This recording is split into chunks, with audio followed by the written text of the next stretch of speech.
This episode of Juggalo Judgment contains a shift in focus away from the wicked clowns, but still carries most of the same content warnings as a regular ICP album.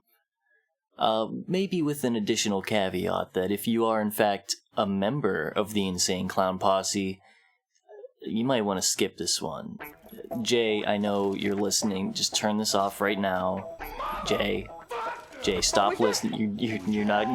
Your ears cannot handle what's about to happen. You don't want to hear this. Just stop. Just turn it off. Just walk away. Just walk away, Jay. Listener discretion is advised. I'ma fuck you up. Bitch ass motherfucker.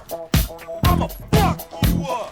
Bitch ass motherfucker. Good morning, good afternoon, good evening, juggalos and juggalettes, and people who don't identify as such. Good noon time. It is. It's just before noon when we're recording this. It should be noon when this comes out. Yeah. As long as they don't fuck it up again. Right, and if you're listening to it as soon as it comes out, then, it's noontime. This is Juggalo Judgment. It is. You are joined by Mike. Shmeev. We are two white dudes listening to more white dudes. Two of them. Yes. Generally. Sometimes four. Sometimes. Yeah, that's happened. Sometimes even more than that. I mean, it's gonna happen. Yeah, it's gonna happen this time. If you're just joining us for the first time, this actually isn't a bad place to start, because you're just because of the artist. If you're returning, thanks for coming back. As we've explained before, we listen to music of the Juggalo variety. That's what we do. And we analyze it, we give our opinions, our thoughts, tell you what we think is good, what's not good. Maybe every now and then go over some things that maybe aren't very PC. Very important social commentary to be made. In music that is years sometimes later. 20 plus years. Up until this point, we have pretty much exclusively talked about Insane Clown Posse. Yep. The only time we've discussed anything else has been if somebody was featured in said songs by the Insane Clown Posse. Our last episode that we did was on Forgotten Freshness Volume 2. If you'll remember, I believe it was the episode before that, was when we had a slight discussion about the artist we're talking about today, which is Twiztid.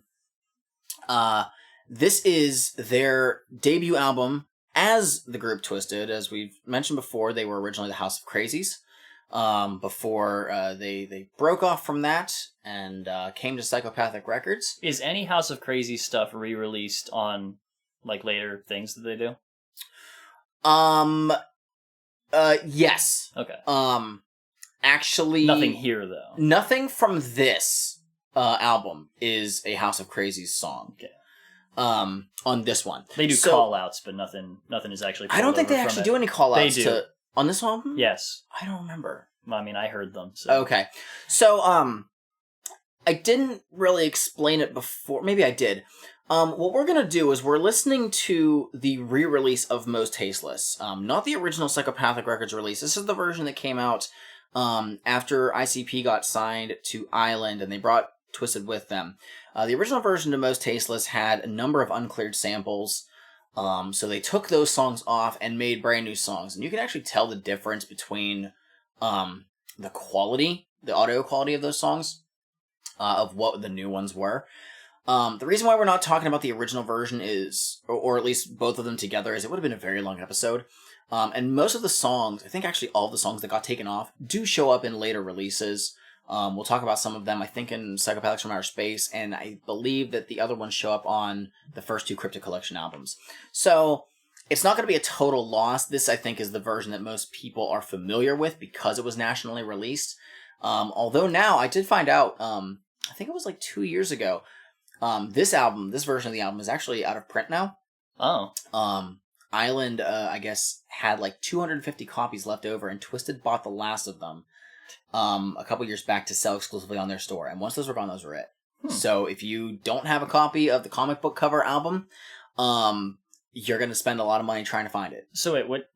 Island released the reissue? The reissue. The original version, yes. The original version was strictly on Psychopathic Records.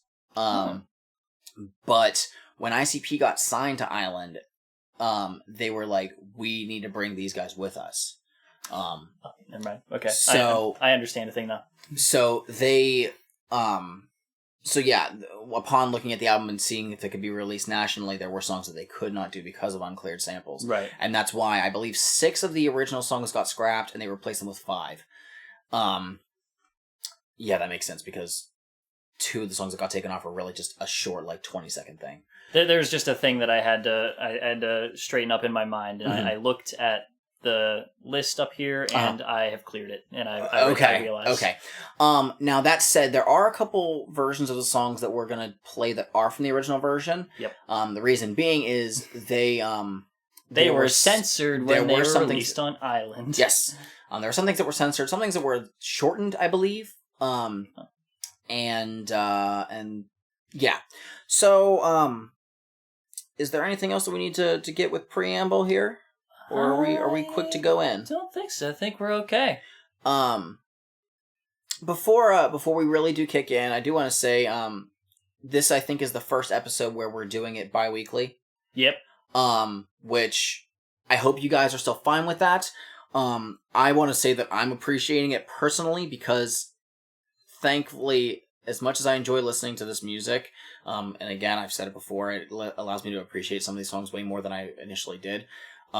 I had a lot of new music come out in the last couple weeks that I finally got to sit down and listen to, and not doing this every week allowed me the free time to do so.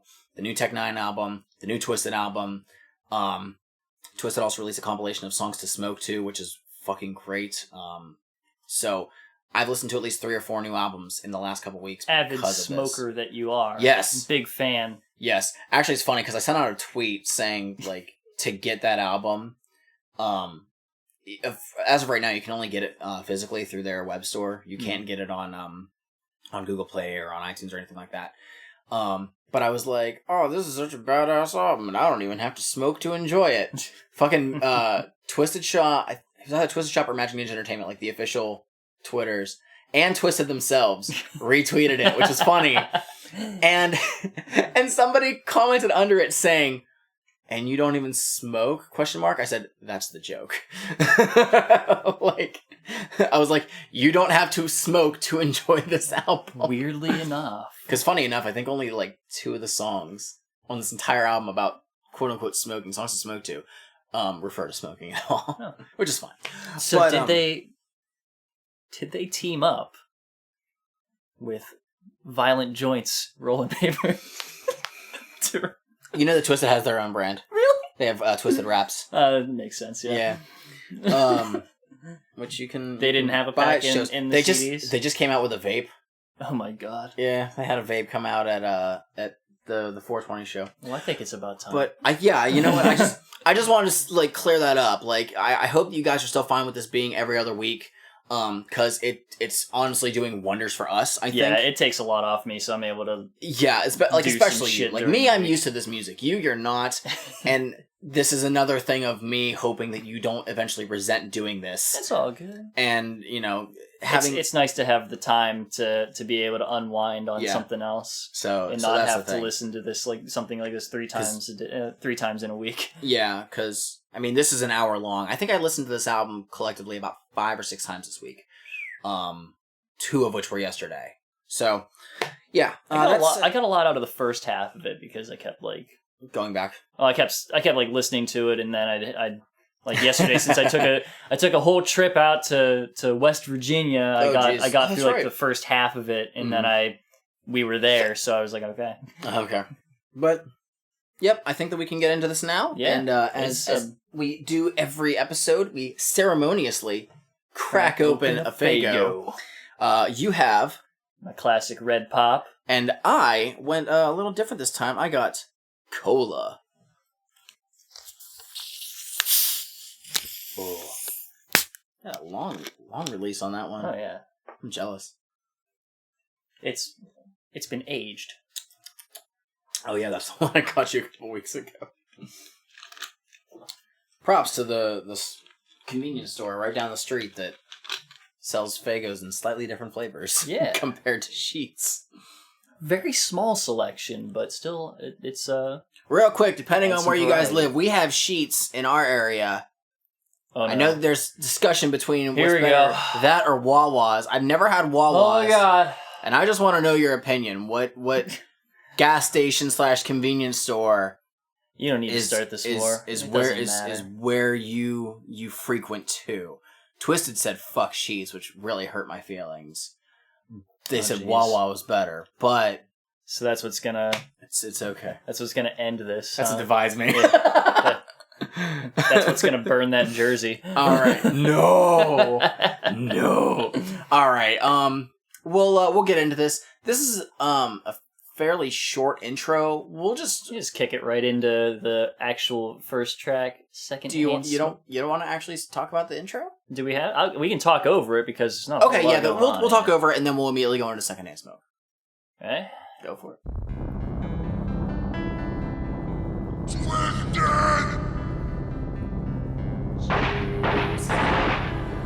So, for a moment when I first started this up, Yeah.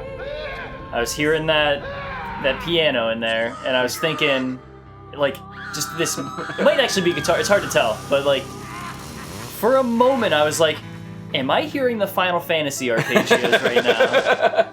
I was not, but I had a thought. I'm like, did they? No, they did not. No. I wish they would have. This is an appropriate intro. I just thought it's very kind of creepy and unsettling. It's fun Yeah, times. pretty music with fucking chainsaws and gunshots. I think it's really just over the top goofy. Yeah. Secondhand smoke.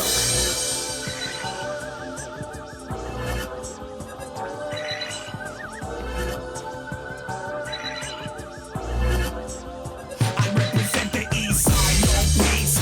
Fuck the police. We tell you to increase the deceased at least. A grown man telling you something that he believes. Practice to deceive, no more tricks up my sleeve. What the fuck, bitch? Fuck, bitch. Why you talking shit? Better duck, bitch. Before you don't get hit. This shit is twisted, deeper than that old French braid. Sticky at the jam and jelly face. Everybody else still talking about something.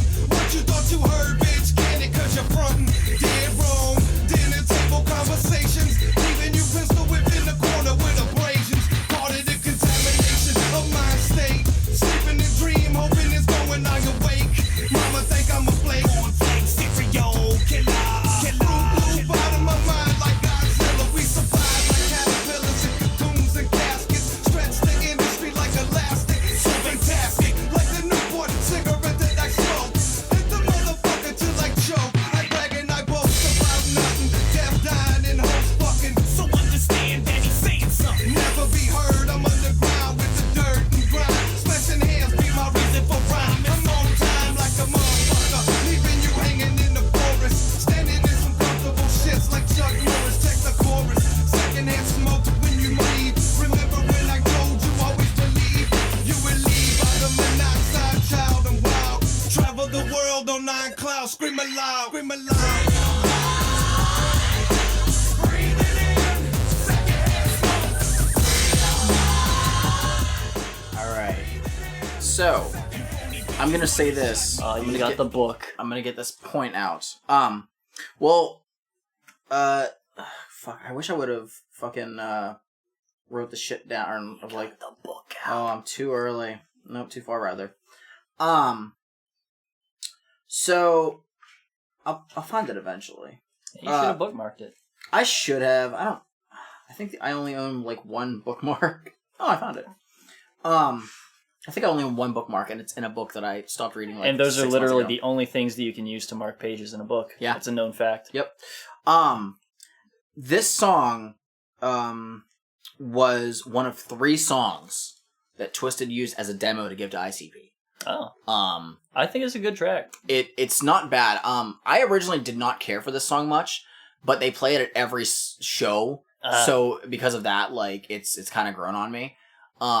They had me at the second line, honestly. Fuck the police. Yeah, I mean, There is a remix of this song. We'll cover it later on. And I actually like that version better, which apparently is fucking blasphemy. I apparently can't like remixes better than the original one. you just like bad remixes. Apparently that's the case. But yeah, this is one of 3 songs that they had recorded to give to Violent J, and he fucking loved them all. But what I wanted to say was, my first point that I have is, right from the get-go, Twiztid are already stronger lyricists than ICP. Oh, it's fucking unquestionable. Like, and you're gonna have the people. I know there's gonna be people that are gonna say fuck Twiztid or whatever, and you know you're gonna be divided and whatever. That's fine, but you cannot tell me that this album that initially came out in 1997, which the song was on, this is not as good, if not better, than ICP's best-ish song on Malenko, as far as lyrically. Oh, lyrically, it's easy. That's the thing. Okay, production-wise, the song is all over the place. It works. It's good. But I actually I think really like a lot of the production on this album. This is a good fucking album. Well, the thing is you'll know this is not all produced by one person. There are multiple producers for this. Right. And this is from the verse person. This was Who are the producers? On this song in particular, this was done by where's it at? Secondhand Smoke. Instrumentals played by Twiztid and Scott Sumner. So Scott Sumner, I know that name. Scott Sumner was he was a producer at this studio called The Disc, which Violent J says in his book he fucking hates. It is known as basically a place where rappers could bring. He called it the demo hut. You could bring in $250 and you'd leave with 4 tracks. Like, okay, fine, they may not be amazing, but Twiztid pulled this off, as well as 2 other songs that are goddamn great. Yeah. But yeah, this album, and you'll notice who's who, is either produced by Scott Sumner or Mikey Clark. Nice. You will definitely tell a difference in who is who. But the thing that gets me is really weird is the chorus. The En Vogue sample is really, really interesting. It's real good. But they work it in very well. Yeah. And I mean, this is right out the gate. You know that, hey, if you smoke, you might like Twiztid, because Twiztid's down with that shit. This song also, they did make a music video for this song 2 years ago. Jesus Christ. When Twiztid went on the Mostasteless tour, which was to be like 20th anniversary, they filmed it while on tour. So like, they'd be like, on maybe one of their off days or something, wherever town they're in, they're just painted up, like, and they basically looked how they looked in that era, and just recorded this. Although there are some words that are censored in it, which is interesting. Oh well, which ones? Got any points that you want to bring up? I mean, like this as a first track to run into, it's fucking solid. It's pretty strong. Like this is a good fucking open for like their debut as this group. Yeah. And, it's especially if you hadn't heard anything of them before. Right. Like, and it's very much like an introductory track in general. Yeah. Like, overall, it's like, hey, meet Twiztid. We gonna brag and talk about smoking and shit. This is what we about. Like, it's, to me, I mean, ICP can do a lot of stuff, but they do a lot of humor, clowny shit, as they do, because they're clowns. Yeah. But if you were to... If I were to give somebody a song to introduce them to Twiztid, this would not be a bad one to do. No. It really wouldn't. Are there better ones to do? Probably. But if I handed you a track off of Carnival of Carnage and expected you to like ICP... Oh, God. It's not going to have the same effect, in my opinion. Right. Like, I'm sorry, but unless you were in Detroit in 1992... Carnival of Carnage, I don't think, is a really good introduction for anybody. You could almost... I'm just gonna say this right now. Granted, this is a 5+ year difference between those two, so... You could almost put this album on shuffle, and short of maybe one song, it would be a better introduction to Twiztid than anything off Carnival of Carnage would do for ICP. Yeah. I think there's maybe two or three songs, I think, that would not fit as a good intro, in my opinion. and they're actually some of the last ones. I can only think of one. That's one of them. That's one of them. Actually, that and the last two. Oh. I don't think it would be good interest. Okay. So, anything else to speak on with Secondhand Smoke? Nah. All right. Let's get into it with Die Motherfucker Die. That's the shit. Twiztid, give it wing splits, wing splits. Twiztid, give it wing splits. We cracked your head in half. It wasn't shit funny, but we laugh. Twiztid running this bitch for 9 dash. A car crash is no equivalent. We fought from innocent, crossing the family and we get ignorant, acting belligerent on the daily. Hoping that somebody will save me, but I guess I'm dead wrong. All by myself, fuck everyone else, I'm in the hole. And I can't breathe, my lungs swole, bad dreams when I'm sleeping. Everybody constantly creeping, feeling so weak and I can't see them. My conscience keep leaving me, falling in and out, waking up in puddles of sweat and cotton mouth. Them down south niggas don't know about this. And niggas on the west side way too pissed because it's east side niggas talking hardcore shit. Enough to get the north side hit. We the shit. When we legit like a motherfucker, chilling with $1 million peoples, digging the graves and acting evil. You looking for the sequel? More like something close to equal. You rappers Tony DeSico and bitches in Toledo. What? Die, die.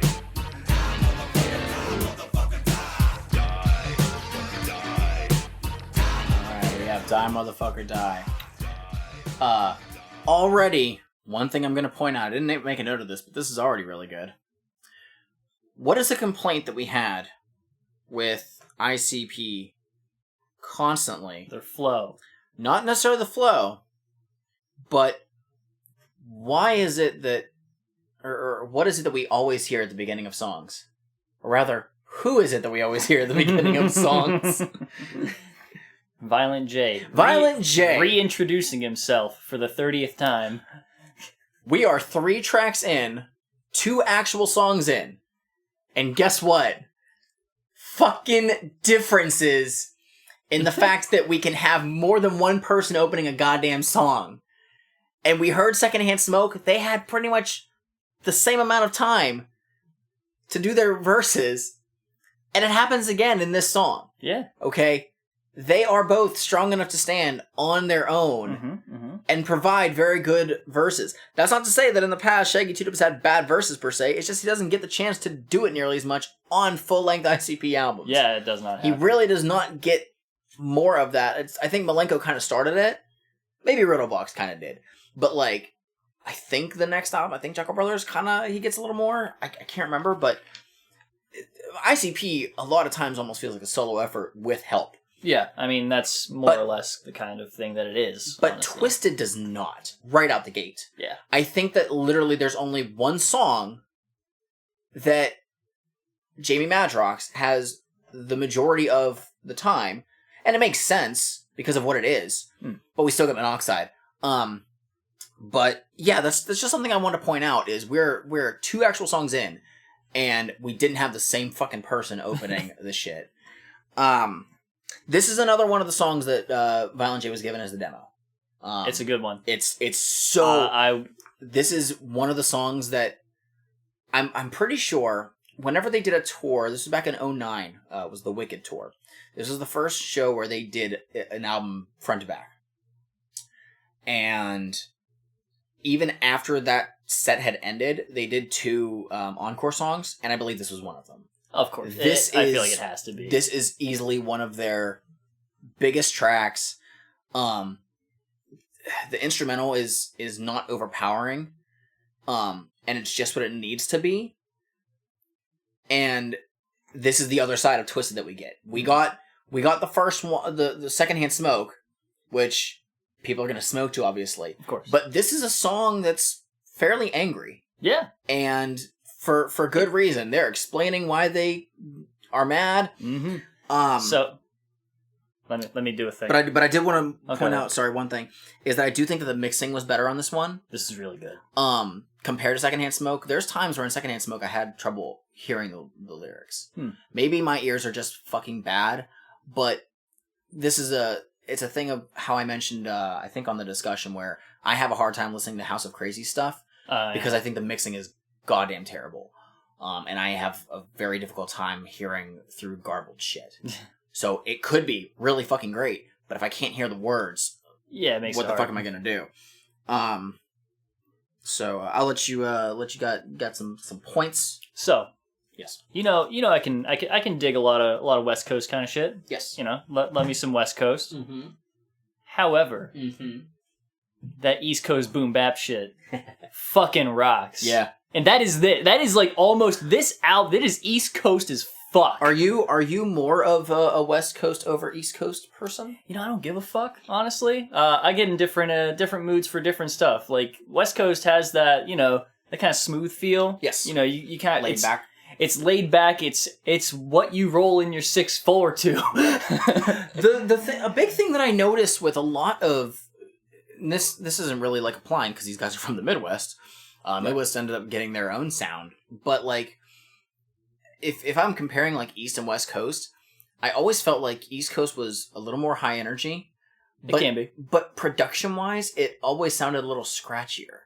I Little don't bit. know if that was a thing on purpose or if that's just how it was. Well, I mean, like, okay, East Coast, you'd probably be thinking a lot of Wu-Tang stuff, and I would think Wu-Tang. they had a lot of like the crackle and shit in the things they did because fucking wow, where's my head at right now? RZA would just be like, hang on, let me go over to my wall of kung fu movies and pull something. I think the crackle's a cool effect. It's just it doesn't sound clean, and that's a distinct difference that I've noticed between that and a lot of West Coast stuff. It's not a bad thing. It differentiates it very well. And again, this is another song that was done by the same producer who did Secondhand Smoke. It fucking slaps. I mean, we find sometimes where some producers can only do one sound, okay, or one particular style. This is still fairly different. It's from fresh. Secondhand Smoke. Not necessarily like the tempo or anything, but they're going for different stuff. Yeah. I think that there's more production in Secondhand Smoke than there is Die Motherfucker Die. I think there's a lot more going on with that instrumental. Die Motherfucker Die is a little more subdued until you get to the chorus. I like whatever the fuck they got going on in the verses. And they bring it down more for a couple times, like whenever when Monoxide is saying about the west side, the east side, north side, all that stuff. Like, they take a fairly subdued instrumental and lower it even more to for the effect of him explaining it. And it happens again in Madrox's verse as well. The only thing left... Which I think, personally, I think Madrox has the stronger verse on this track. He's got some hot takes. Yeah, hang on. That's what I was about to get at. Okay. Let me just say, Jamie, you can talk about burning down the White House and beating down cops. So... without also signposting your homophobia really hardcore, man. Like, so yeah. we all oppressed by that shit. Like, I've said before that there are ways to censor yourself. Like, if you're trying your hardest to sing these songs, but you're not trying to say the bad words, you can think of other words that have the same amount of syllables. Yeah. And can have the same kind of contact. Like, it'll still work. Yeah. Without sounding offensive. You can say shit without actually, like, targeting people that is completely fucking unnecessary. And yet, like, because I was listening to it last night and I'm singing along to it. And when I got to the one line where he says, everybody seems to be.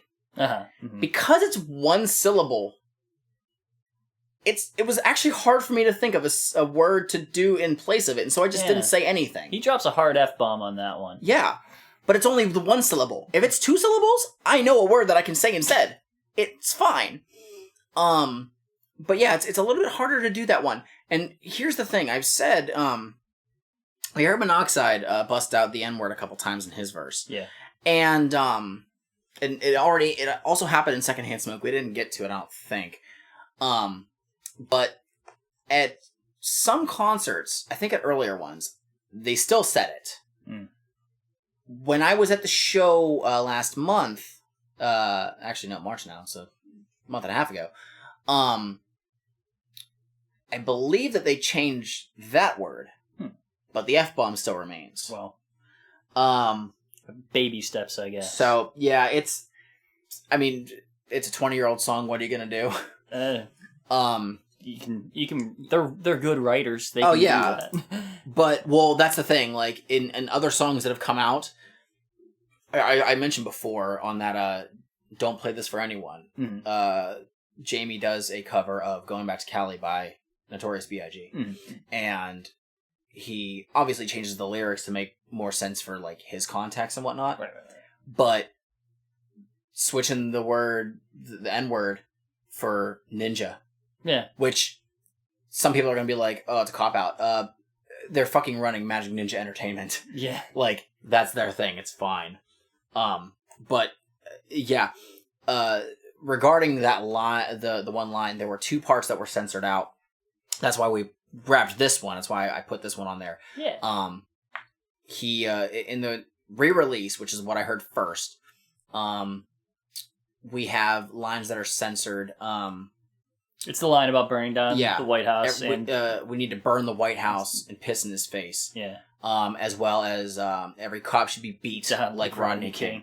So the words burn and beat were censored. Huh. They were backmasked. And all I said was strong points from Madrox about our political leaders and police overlords. The taking half our money and chilling tax free. Yeah. Which hits really hard nowadays. But yeah, this is easily a Juggalo classic. I think that even people who aren't huge fans of Twiztid can agree that this is a good song. Again, we're 2 songs in, and they're so strong lyrically. Should have held off on that poll until this week. Of what? Dead Body Man, Juggalo classic, or Die Motherfucker Die? What is more of a classic to Juggalos? If it's not Die Motherfucker Die, they're wrong. But yeah, this is a song that, like, I've always liked this song. It was always one that would get heavy rotation. It's a good track. It's funny because I wish that they would have had it, but it's not because of the version that I have playing here. There is a slight outro. I think it might be from a movie where it's kind of garbled, and you hear a man say, "Why don't you go play with your friends?" And you hear this kid go, "They're all dead." And it's like, it's kind of creepy, but it leads into track 4 very well. So without further ado, we have Twiztid's Rock the Dead.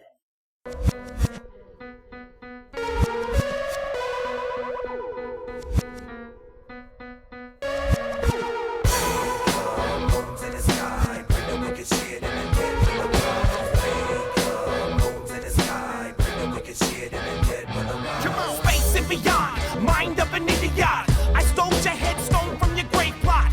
Conscious and confused. See tomorrow's dreams or tonight's news. Falling through a hole in the sky. Will I die? And all the time I've applied with this life, love, and lies. Slipping in the darkness, walking through my conscious. Like an android, I remain heartless. Underground and middle know me well. Bring it to the white lights of the depths of hell. Walk through the time flux hand in hand with clear mind. Thoughts are harmonious like the rhythm of wind chimes. Peel back the rind and examine the fruit. Rotten to the core, buried in their best suits. Maggots crawling out their face, eyes sunk in their head. Throw your fucking arms up and rock the dead.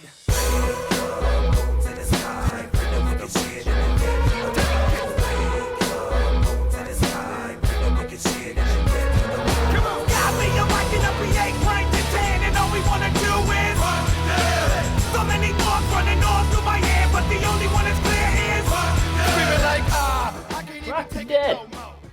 I was just doing a lookup, Mhm. so I was like, is that sampled from it? It doesn't seem to be. No, I don't think this one is. Although, there was one on Die Motherfucker Die. Yes, there was. I mean, it's really cool, though. This This track fucking rocks. is Headless Boogie 2.0. I literally thought about that last night. Man, this is a staple at Twiztid shows. Although the set list Yeah, for it should be. this is the set list for their current tour, the Generation Nightmare tour, just came out. I looked at it this morning, but I can't remember if this was on it or not. Because they got 8 tracks from their new album, which is a lot. But I can't remember if this was on there. I think it is. Do you know who produced this one?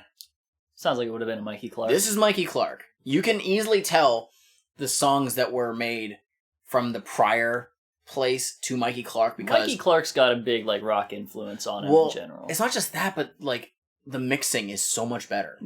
Like this is a very powerful instrumental, and I can still hear them very well. Mm-hmm. Okay, but this shows that Mikey Clark can work with anyone. Oh yeah.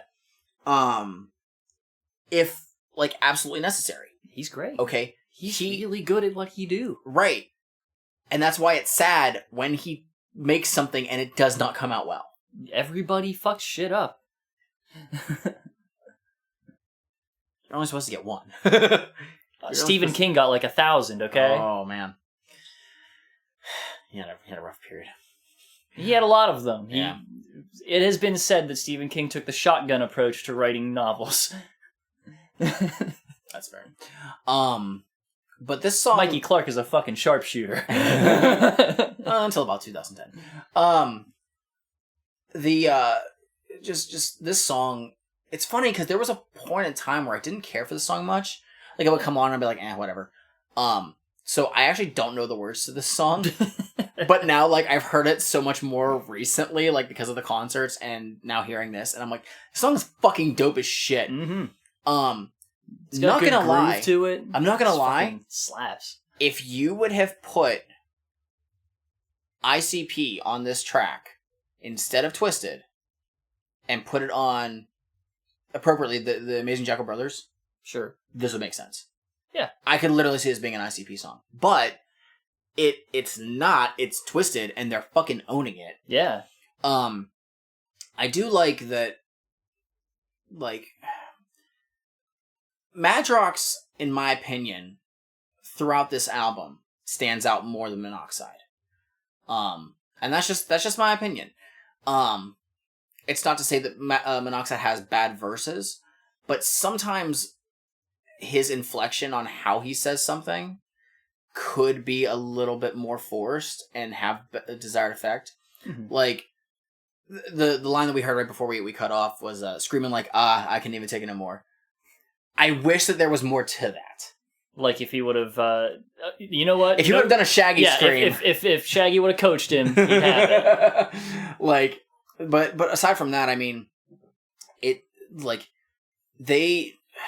this song I think also stands out. They can ride a beat very well. They can. Like, they have good rhythm to all of this, and oh man.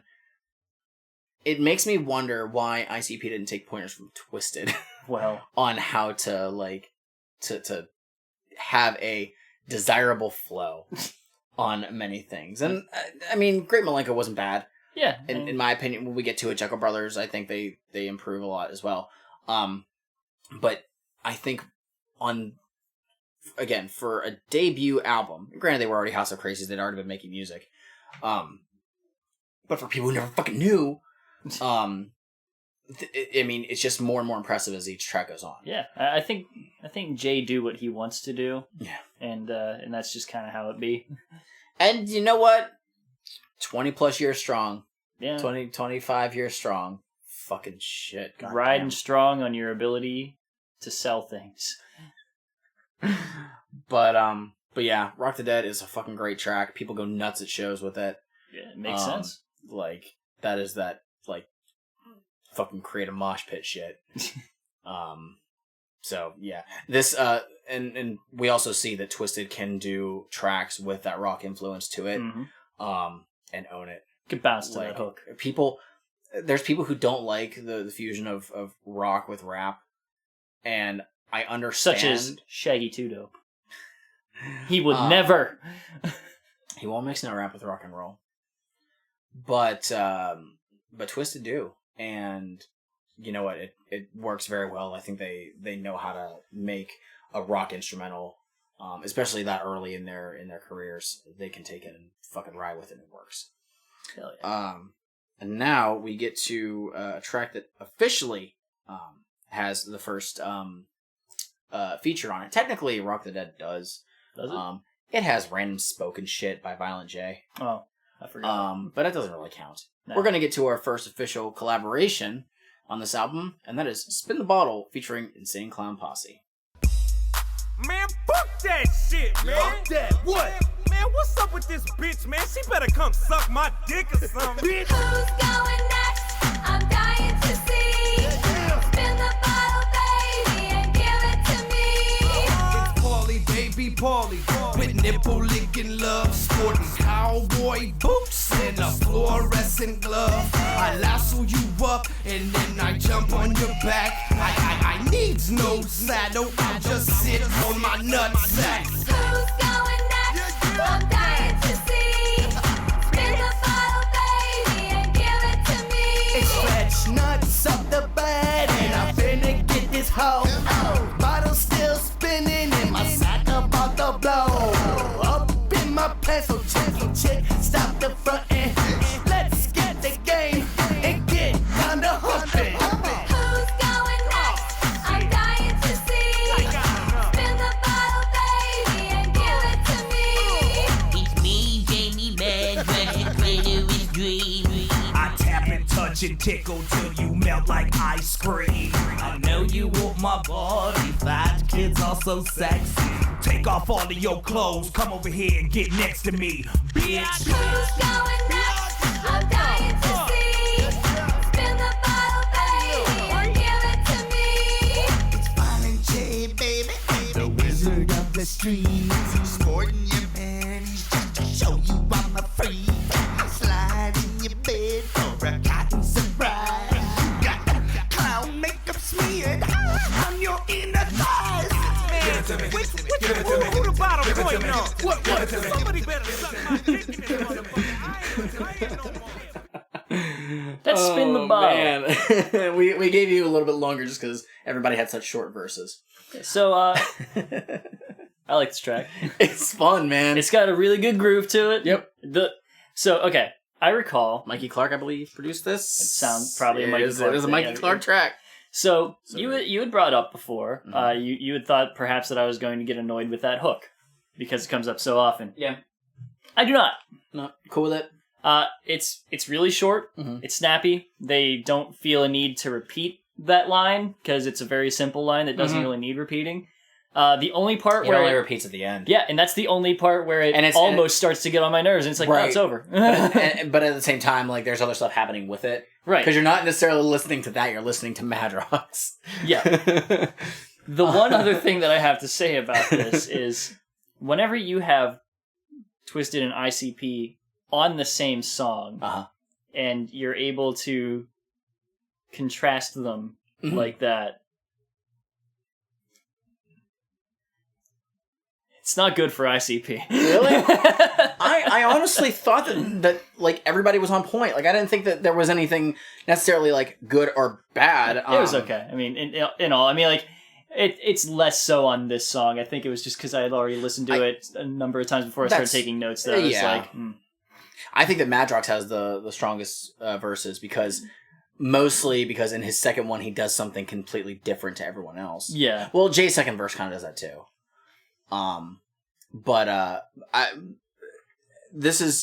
We're 5 tracks in and every song is different. Yeah. Every song is unique. I love, just, the song is silly. Like, it shows that Twiztid can be funny. Yeah. And, you know, we get a psychopathic love-ish song this early. I like Jamie being distressed more and more towards the end. He's so mad that the woman who's playing Spin the Bottle with them sucked Violent J's dick, licked Shaggy's balls, fucked Monoxide. Yep. But she refuses to touch his butt. Just want to touch his butt. It's so funny to me. I do like the beginning of his verse too. Which one? The first one. Oh, the first one? The one that we heard. He does. I never explained this before, but I know that I did. Maybe I did in our discussion. But it reminds me of fucking who the fuck was that? Is it Maxilla that did that in fucking? Oh, and Areola. Where he's mumbling. What is an areola?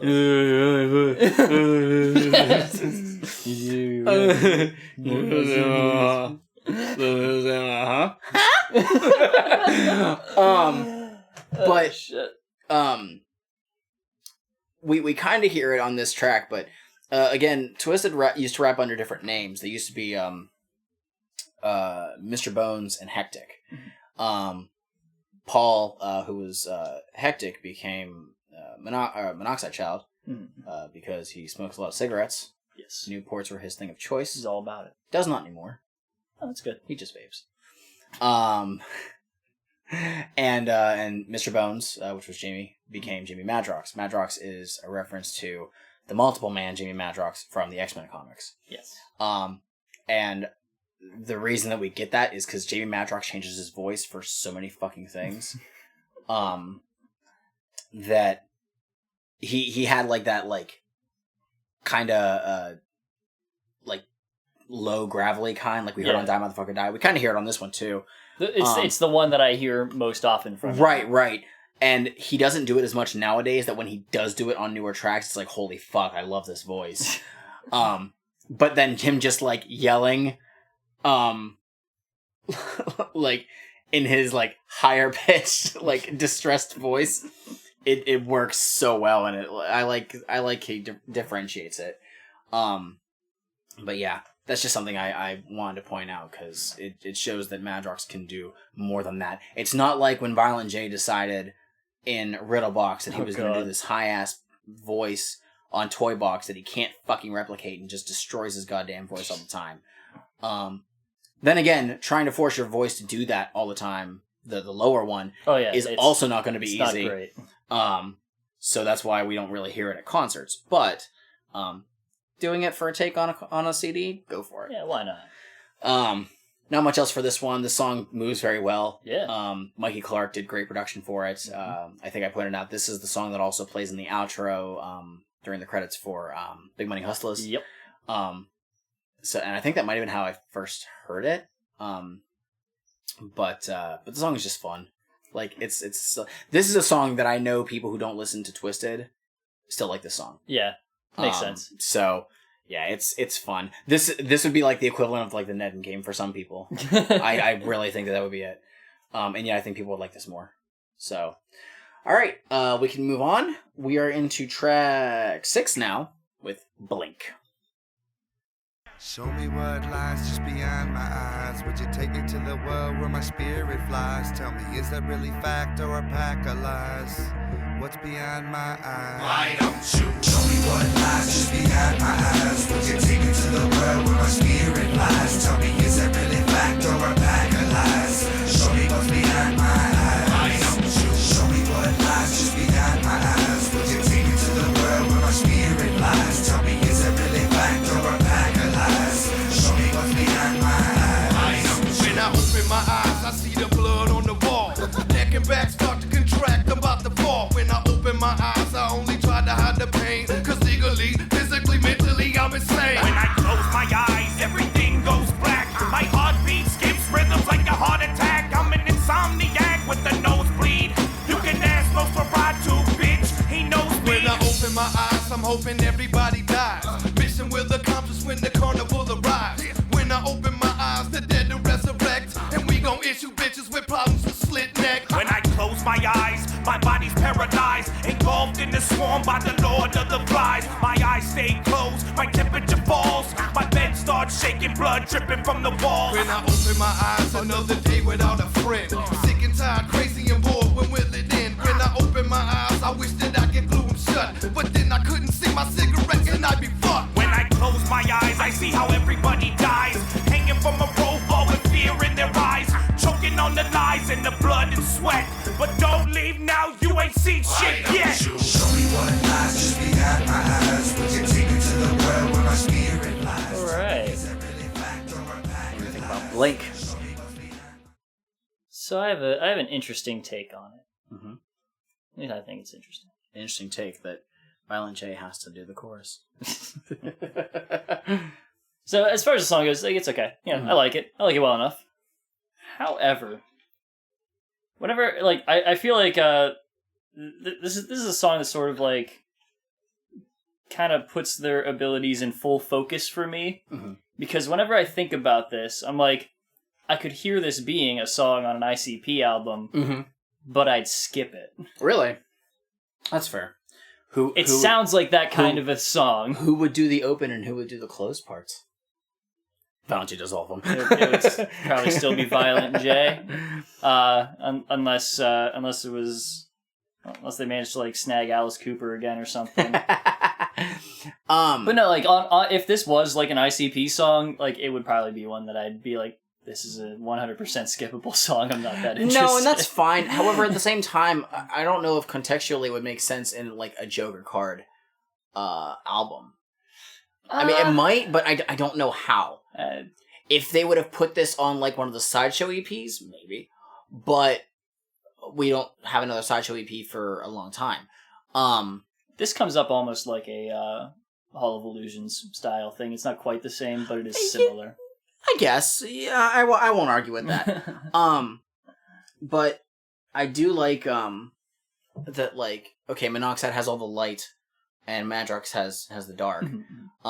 But you're still seeing negative things about all of them. Right. And it's just like, oh, no matter what, you're going to see something bad. But one of the things that this song does really well, and Mikey Clark, thank you for doing this shit, the change in the instrumental from eyes open to eyes closed, making the closed sound so much darker and more sinister, it just makes the illusion, or the mental image that I'm getting so much better. This is actually a cool song to see done at concerts, though, because if I remember correctly... They do cool light show shit? They do. Fuck yeah. You'll see Monoxide on one side and Madrox on the other, and I think that it's like during Monoxide's verses, he's got like a white light on him, and then it'll cut out and he won't move, and Madrox's lines come up, and it's like a red light or whatever, and it just they alternate with it, and whoever's not on is like standing motionless in pose. It's so good. It's a very cool effect. So. This is another point where we come to songs that, you know, maybe you end up liking more because you've seen them live. I can see that, yeah. But the thing that another thing that I like about it is Violent J can do a pretty decent chorus when he wants to. It's not bad.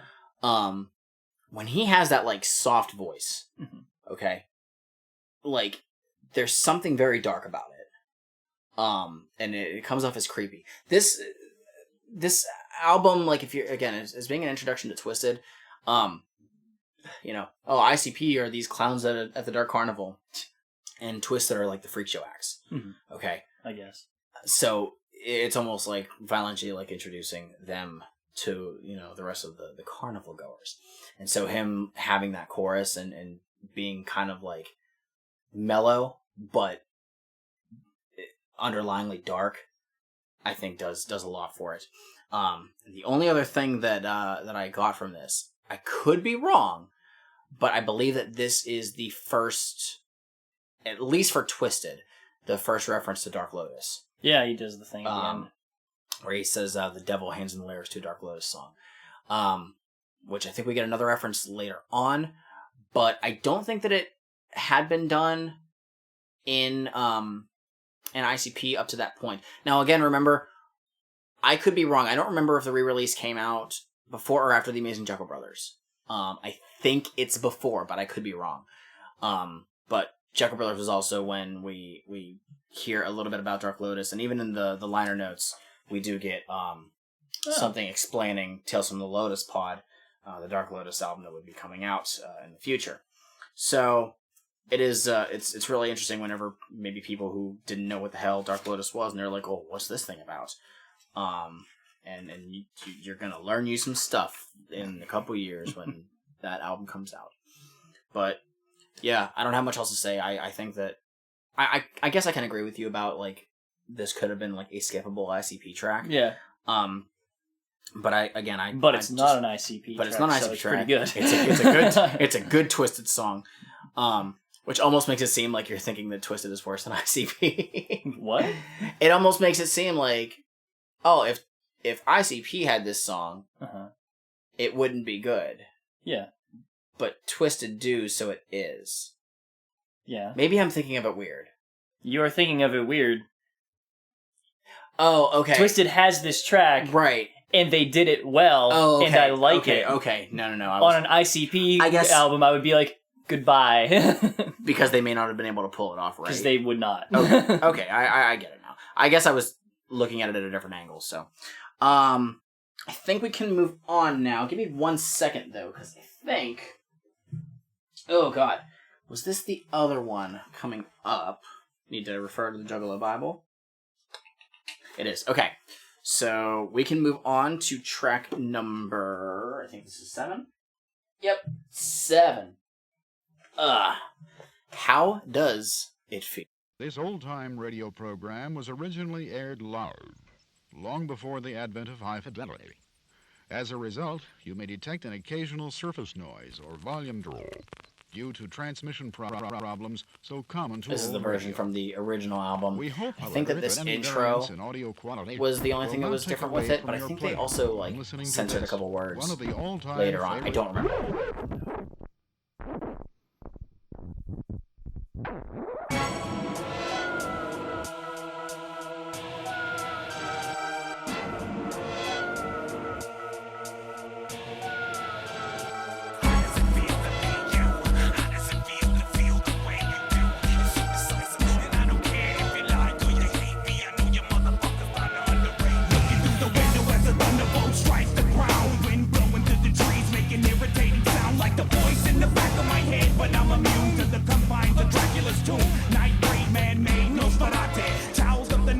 Shots through your body, fatter than Pavarotti. Speak softly or back up off me. Feline, for I gaze in your eyes and blow your mind. Sickness, what I depicted is thwarted and addicted. Frequently described as being twisted or wicked.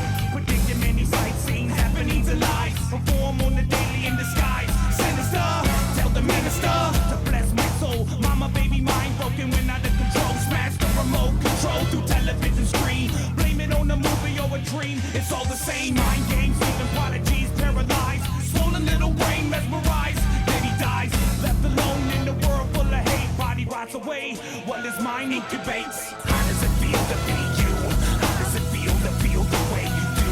It's so decisive, and I don't care if you like or you hate me. I know you motherfuckers about to underrate me. How does it feel to be you? That's okay. How does it feel to feel the way you do? Could be better. Okay, that's fair. This was the third track that ICP had, or sorry, that Twiztid had created as the demo to give to ICP. Nice. Which we get a rockish instrumental like those rock drums, and they ride that beat very well. It's good. It's good as shit. Madrox fucking excels, in my opinion. It's a good one of them freak outcast kind of tracks. And I like the hook a lot, actually. It's really fucking good. I really wish, though, that... And again, it's an issue that I find with the person who produced this one, is I wish the mixing was a little bit better. There are some times where I have trouble hearing the lyrics. I didn't mind the mixing in this one. But, I mean, it's a strong track. And it's just really, really sad that it abruptly cuts off at the end. Okay. I was going to save this until the next track, because it was all I had to say about the track after this one. I hate so much that this track is cut off by such a fucking garbage track immediately after it. Holy shit. So, there was, it's so fucking infuriating. there was, I remember seeing this, it was on, I think, Twitter or something. Twitter or some kind of interview a long time ago. I'm talking about like maybe 4 or something years ago. Where somebody asked about how does it feel? And it's like, why does it cut off? Why is, like, what happened to that verse? Like, what are we ever going to hear it? And Madrox had said, because it cuts off at, I got a migraine, headache, and then it just cuts. And Madrox said that the rest of that verse was too brutal at the time to be heard. And so people have constantly been wondering, when the fuck are we ever going to hear it? Huh. I'm going to spoil something for you. We won't. Because, no, I'm going Okay. to. It doesn't matter. No, I was saying we won't hear it. I thought that's what I was going to say. Because, well, I'm only saying this now because who knows if we're going to get to this point. In 2017, Okay. Twiztid released an album called The Continuous Evolutions of Life's Questions. I have that. You should do. There's a song called That's Why They All Hate Us More Than You'll Ever Know. I think it's the name of it. Oh. It is a long fucking song. It's like 6 minutes long. With a long fucking name. I ripped the album and I popped it in and I'm listening to it and I love the CD. There's people who hate it. I think it's a great CD. I'm listening to that song and there's like garbled shit. And then all of a sudden, an updated instrumental of How Does It Feel kicks on. And I lost my shit. The beginning of Madrox's second verse starts, but it's not the original version. It's him, obviously, at this time, having recorded it. And we hear all of that verse and the chorus, and then Monoxide does a verse. And then his verse gets cut off at the end. Oh, God. It took, and I remember the day that this album came out, I was listening to that. I hopped on Twitter and I said, holy fuck, Twiztid finally released it. They retweeted it. I didn't say what it was, but they retweeted it because they knew what they knew what I was talking about. Jesus Christ. They ended up releasing a Twiztid does a lot of 7-inch vinyls of singles and stuff. They release a 7-inch vinyl for How Does It Feel, and the B-side is the 2017 version. And I'm like, that's fucking cool as shit. Nice. But now it's like, oh man, they cut off Monoxide's. Oh. The thing is though, is Madrox was still kind of able to make his voice sound like it was 1997 Madrox. Monoxide, no, you can tell the fucking difference. You can tell 20 years have passed for him. But no, it's a cool verse. They don't slow down at all. No. Like, they just fucking go. And it makes sense that, again, that track, Die Motherfucker Die, and Secondhand Smoke, those are the songs that they gave to Violent J. That's a good selection. Yeah, like, I think that there's only a couple other tracks that they clearly recorded with the other person. Had they put those ones in with that demo, I don't think it would have hurt them, but I think that those three were strong enough as is to warrant, like, no, you guys are the real deal, by all means. We don't actually need to go over the next track because the next track is $85 an hour. Yeah. We talked about that on Forgotten Freshness Volume 2. And you're going to do it anyways because that's how you do. This is the track that cuts off How Does It Feel in the middle of a verse that I'd rather be hearing. I could be wrong. Well, that's $85 an hour. I could be wrong, but I think on the original version, I think that might actually be, because there's a slightly different placement of some tracks. I can't remember if $85 an hour comes immediately after How Does It Feel or not. I should look real quick. Actually, I'm going to do that because I'm curious if, because I know $85 an hour is still in the original version. Sure. That's actually the only song that ICP were on the original version of that album. So hold on 1 second because I want to see if that's actually. Oh, hey, I already had Most Tasteless up. Go fucking figure. Let's see. How does it feel? Oh, actually, okay. So it was a song that was taken off, of that version. What? So that's why. How Does It Feel is followed by a track that was taken off of the re-release. Oh. So we'll come to that on, I think, CC2. But now we can get into a song that I have referenced. I hate in the lineup for this that we went with that How Does It Feel is cut off by such a garbage fucking track. See, I like $85 an hour. I do not. I think it's a good song. I think that Twiztid have the best parts of it. I guess, yeah. But I don't know. I still like $85. I still have to get through other less good parts to get to their parts. You don't like Violent J's verse at all? He's fucking awful. It's so sad that you're just like... It's this track is fucking bad. It's just Wow. bad. And it's funny because, I mean, Twiztid... Even if I was to hand it to Twiztid's verses, Violent J's are fucking bad. And his parts are significantly longer too, which is a bit of a bummer. But I mean, like I covered it whenever we Twiztid- did it the first time. Right. Like I- none of the stuff that he's doing as a joke is anything different than how he raps anyway. You know what? That's not a fair assessment, or not an unfair assessment rather. But I mean, I do like whenever they bust out the verses at concerts. I guess Like they'll just be talking, and then all of a sudden, like Madrox will just start doing, "My name is Jamie Madrox, and I got fat balls. I'm always urinating in the motel," and then like the beat will kick in, and it's like, "Oh shit, it's $85 an hour, shit." I mean, if you're gonna just skip to the people who can drop a verse, fine. You need the context, though. But, Do you? yeah, you should. Now we get to a song that I have referenced way too many times. Mm-hmm. This is First Day Out, 98.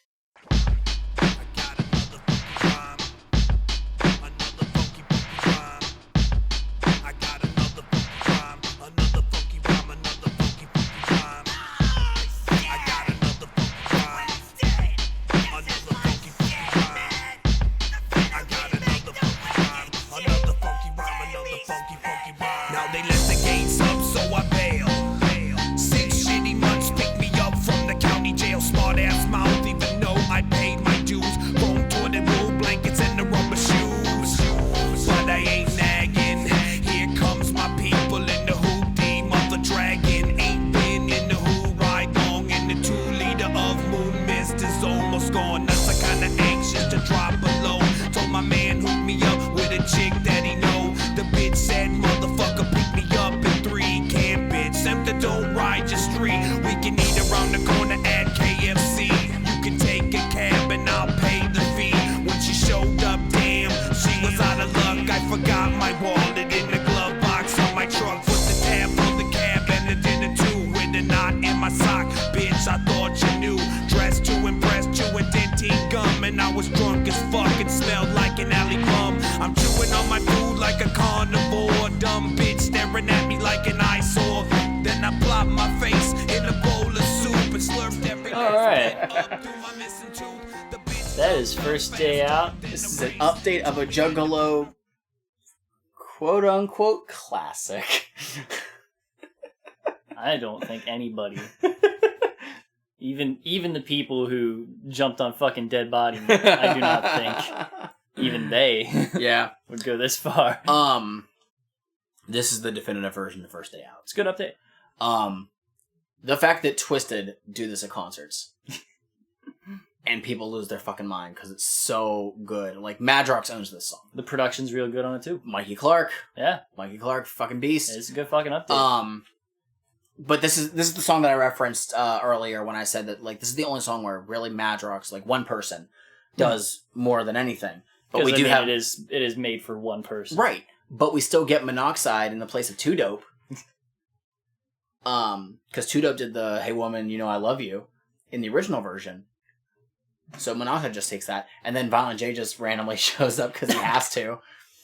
But this is if you've gone to rap concerts, I don't know how rap concerts are for most people, but I know that a lot of times you don't hear an entire song. You might hear like a Usually verse, selections, verse, yeah. chorus, and then it switches. No, this song they do the entire fucking song because there's no way to cut it off. Right.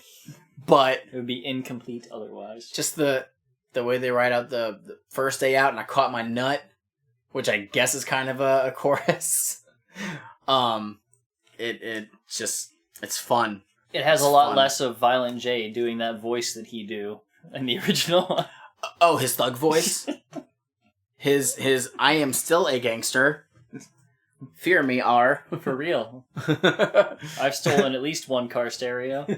No, that was Too Dope. Oh. Too Dope stole Oh no, wait, because he had the line in Dog Beats. He stole the car radio and his tape was in it. That was a Violent J. Yeah, no. But yeah, just this song sounds so much better than the Carnival Carnage version. The Carnival Carnage version is very stripped down. obviously because they didn't have the money for the production for it, because I don't think that Mikey Clark did that version. No, I don't think so. But this one's just fun. The piano, like, It's clean. it sounds good. The fucking the percussion in it, all of it. Yep. Fucking love it all. And yeah, Madrox can tell a story better than Violent J, and it's Violent J's It's the fucking same story. yeah. He just can do it better. It's imagery. So yeah, it is the better version of that song. Twiztid have covered at least like one of ICP songs. Well, then they were Finally got one right. they were involved in a cover of another song, and it's still better. we'll talk to that in 2 albums. But yeah, First Day Out, it's fucking fun. It works really well. We will now move on to track number 10. Steve? What the fuck? He just walked up out of the rain. I swear to God, that's all there was to it. I'm gonna just talk over I this. just brought him here. I know that I hate unavoidable intros. You can cut this You off. had to wait a whole 10 seconds. Hey, can That's I fine. leave now? That was tough. Fuck you! I don't know how you survived that. It's a long fucking one. But you can actually cut this to kick right into the Yeah. actual instrumental. Are you familiar with this sample right here? No. So I looked it up. This is actually from Halloween 3, the one that no one fucking likes, Oh, that was, yeah, okay. the one that does Season- not have yes, Michael it was Myers. Season of the Witch. Yeah. Yeah. Because he didn't want it to be Burn that son he didn't want right sequels originally anyway. Yeah. Last Halloween for them. So what the fuck? Increase the disease, will your body back? Yeah, I'll let the soul get resist when your body rocks. So what the fuck? Will you have the time to pray? Hoping that the soul will be saved. Check it, yo. Fuck everybody that ain't down with us. Superstars Incorporated label us infamous. Niggas is ridiculous for trying to replicate our content. Not equivalent to my terror, they suffer brokenness. Bitch ass niggas is trying to imitate my real estate. Slurpee and monoxide child. We had to migrate like ducks in the winter. We sinners with the halo. Left the company in the dust for lack of payroll. Now we stable on our feet, willing and able to switch it from your groin to your navel. You wanna talk of fables? I turn the tables like the exorcist. Dominate your cerebellum, so don't stay next to this. Multiple equation abrasion to your mind state. Inquisitive minds and eyes dilate while I dominate on the underground level. I'm not the devil with no horns, pitchforks or shovels. So can you dig it? I be Jamie Mad, trying to bleach white like Mr. Clorox. Been hurt like Mr. Thomas, but I don't be claiming white socks. For Louis Veil slugger, my weapon for bastard brain. Leaving competition tangled in chains like I was Pinhead. A cinefight, living at night, afraid of sunlight. Police told to shoot on sight. You think they might? If they do, I'll return fire at rapid speed. So them bitches a trip. I got up my sleeve, increase the disease.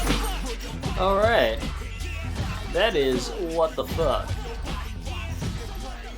In that track, we hear a thing that I'm curious how much this comes up in Twiztid stuff in general, if this is just like a consistent refrain that they have. The phrase, increase the deceased.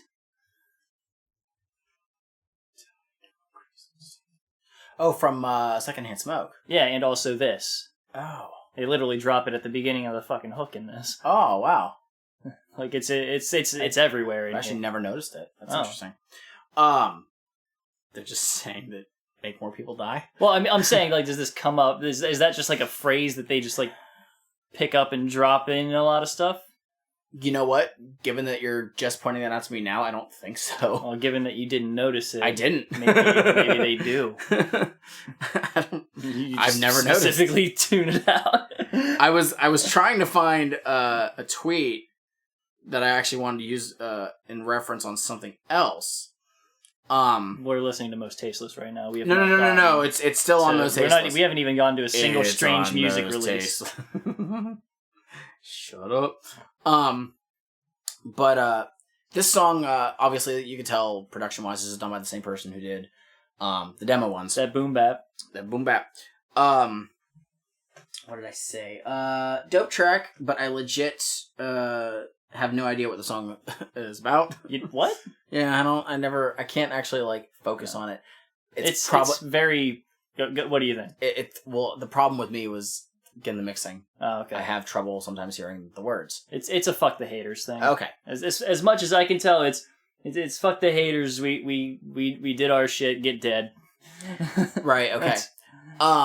Now there is one thing that I can point out. I thought it was only said at the end, but I did notice they kind of reference it in the first verse. I'm wondering if this song was recorded before they were signed to ICP to Psychopathic. Like, yes, they gave 3 tracks. This was not one of them, but I wonder if this was recorded before they were signed to ICP's label, because they reference ISI. Yeah. That International Superstars Incorporated, which was the name that they were going to go by. But Violent J fucking hated the name. Right.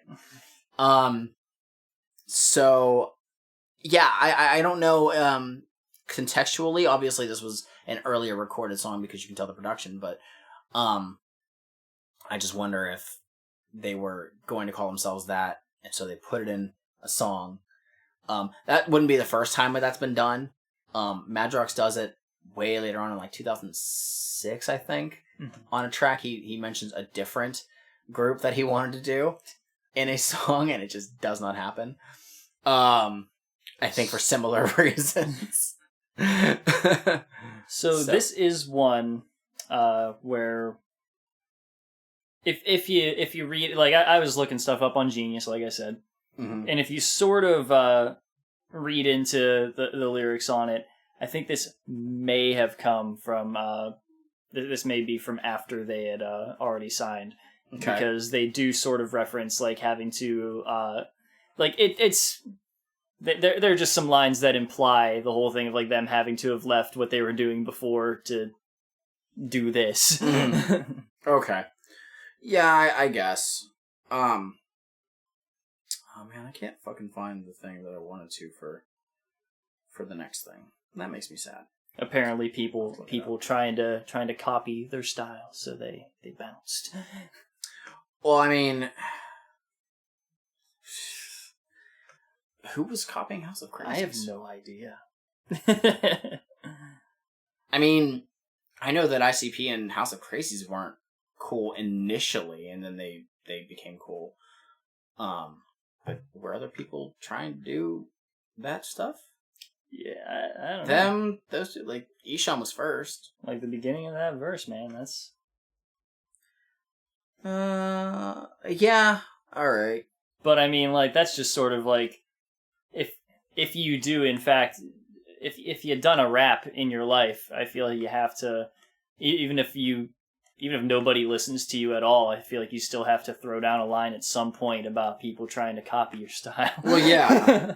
It's just... That's rap. That's a mainstay of rap. Yeah, like, I mean, you can't... No matter, like, how completely obscure you are, you still have to, at some point, be like, man, people are trying to copy me. What's up? I'm going to start making a rap album tonight, and I'm going to talk about how everyone was already copying My me. debut track is going to be about everybody. It's like a Backstreet Boys where they blew up with Backstreet's Back, alright, on their first album. But it only makes sense if you realize they already had at least one album in Europe. So that's why it was Backstreet's Back after the fact. Oh, God. So, yeah, I mean, I still think it's a great song. It just, again, maybe it's just hard for me to, like, hear it. And that's why I was having issue, like, trying to figure out, what is the song about. Yeah. So sorry that I don't have as much context for this one as others. Gotta read. Yeah, I know. But yeah, I don't think there's much else to talk about on this one. We can move on to... Bury Me Alive. Music Video Awards. Alright, y'all. Teen Summit. Check it out. I just talked to Alex. What tour? Big things going on. Nickelodeon Big Kids' things. Choice Awards. Alright, look. First of all, I got y'all on Jenny Jones. Teen Beat for the, when the credits are rolling at the end and shit. Friday night videos. I got y'all on MTV's Rockin' Jock, Summertime, Spring Break. Now Halftime 17. performance. Ricky Lake. Going on right before Coolio, dog. Right before Coolio and right after Mace. Got you right in between. And Spin Magazine. I got Blaze on the Real World cast. I'm still working on y'all for Road Rules. All that shit. And I got y'all to cover Nickelodeon magazine. I don't give a fuck, right? Dead face with the eyes white. Intimidate you with my eyesight. I try to hide from the average. Every day we starting static. Live with the maggots. Masters of the black magic. My shit's for killers with the twisted tabs on their backs. My shit's for killers who walk around with the axe. My shit's for killers screaming I would rather die than see you motherfuckers doing MTV Live. You can keep the mainstream life and all the hoes. I'm steady cussing in videos for juggalos. I'm underground where the dead don't sleep. Keep us a secret to the world and watch the posse increase. So if you feel me, won't you bury me alive? Bury me alive. Run with the psychopathic hatchet dance. Bury me alive. Bury me alive. Keep it in your click, fuck the outside.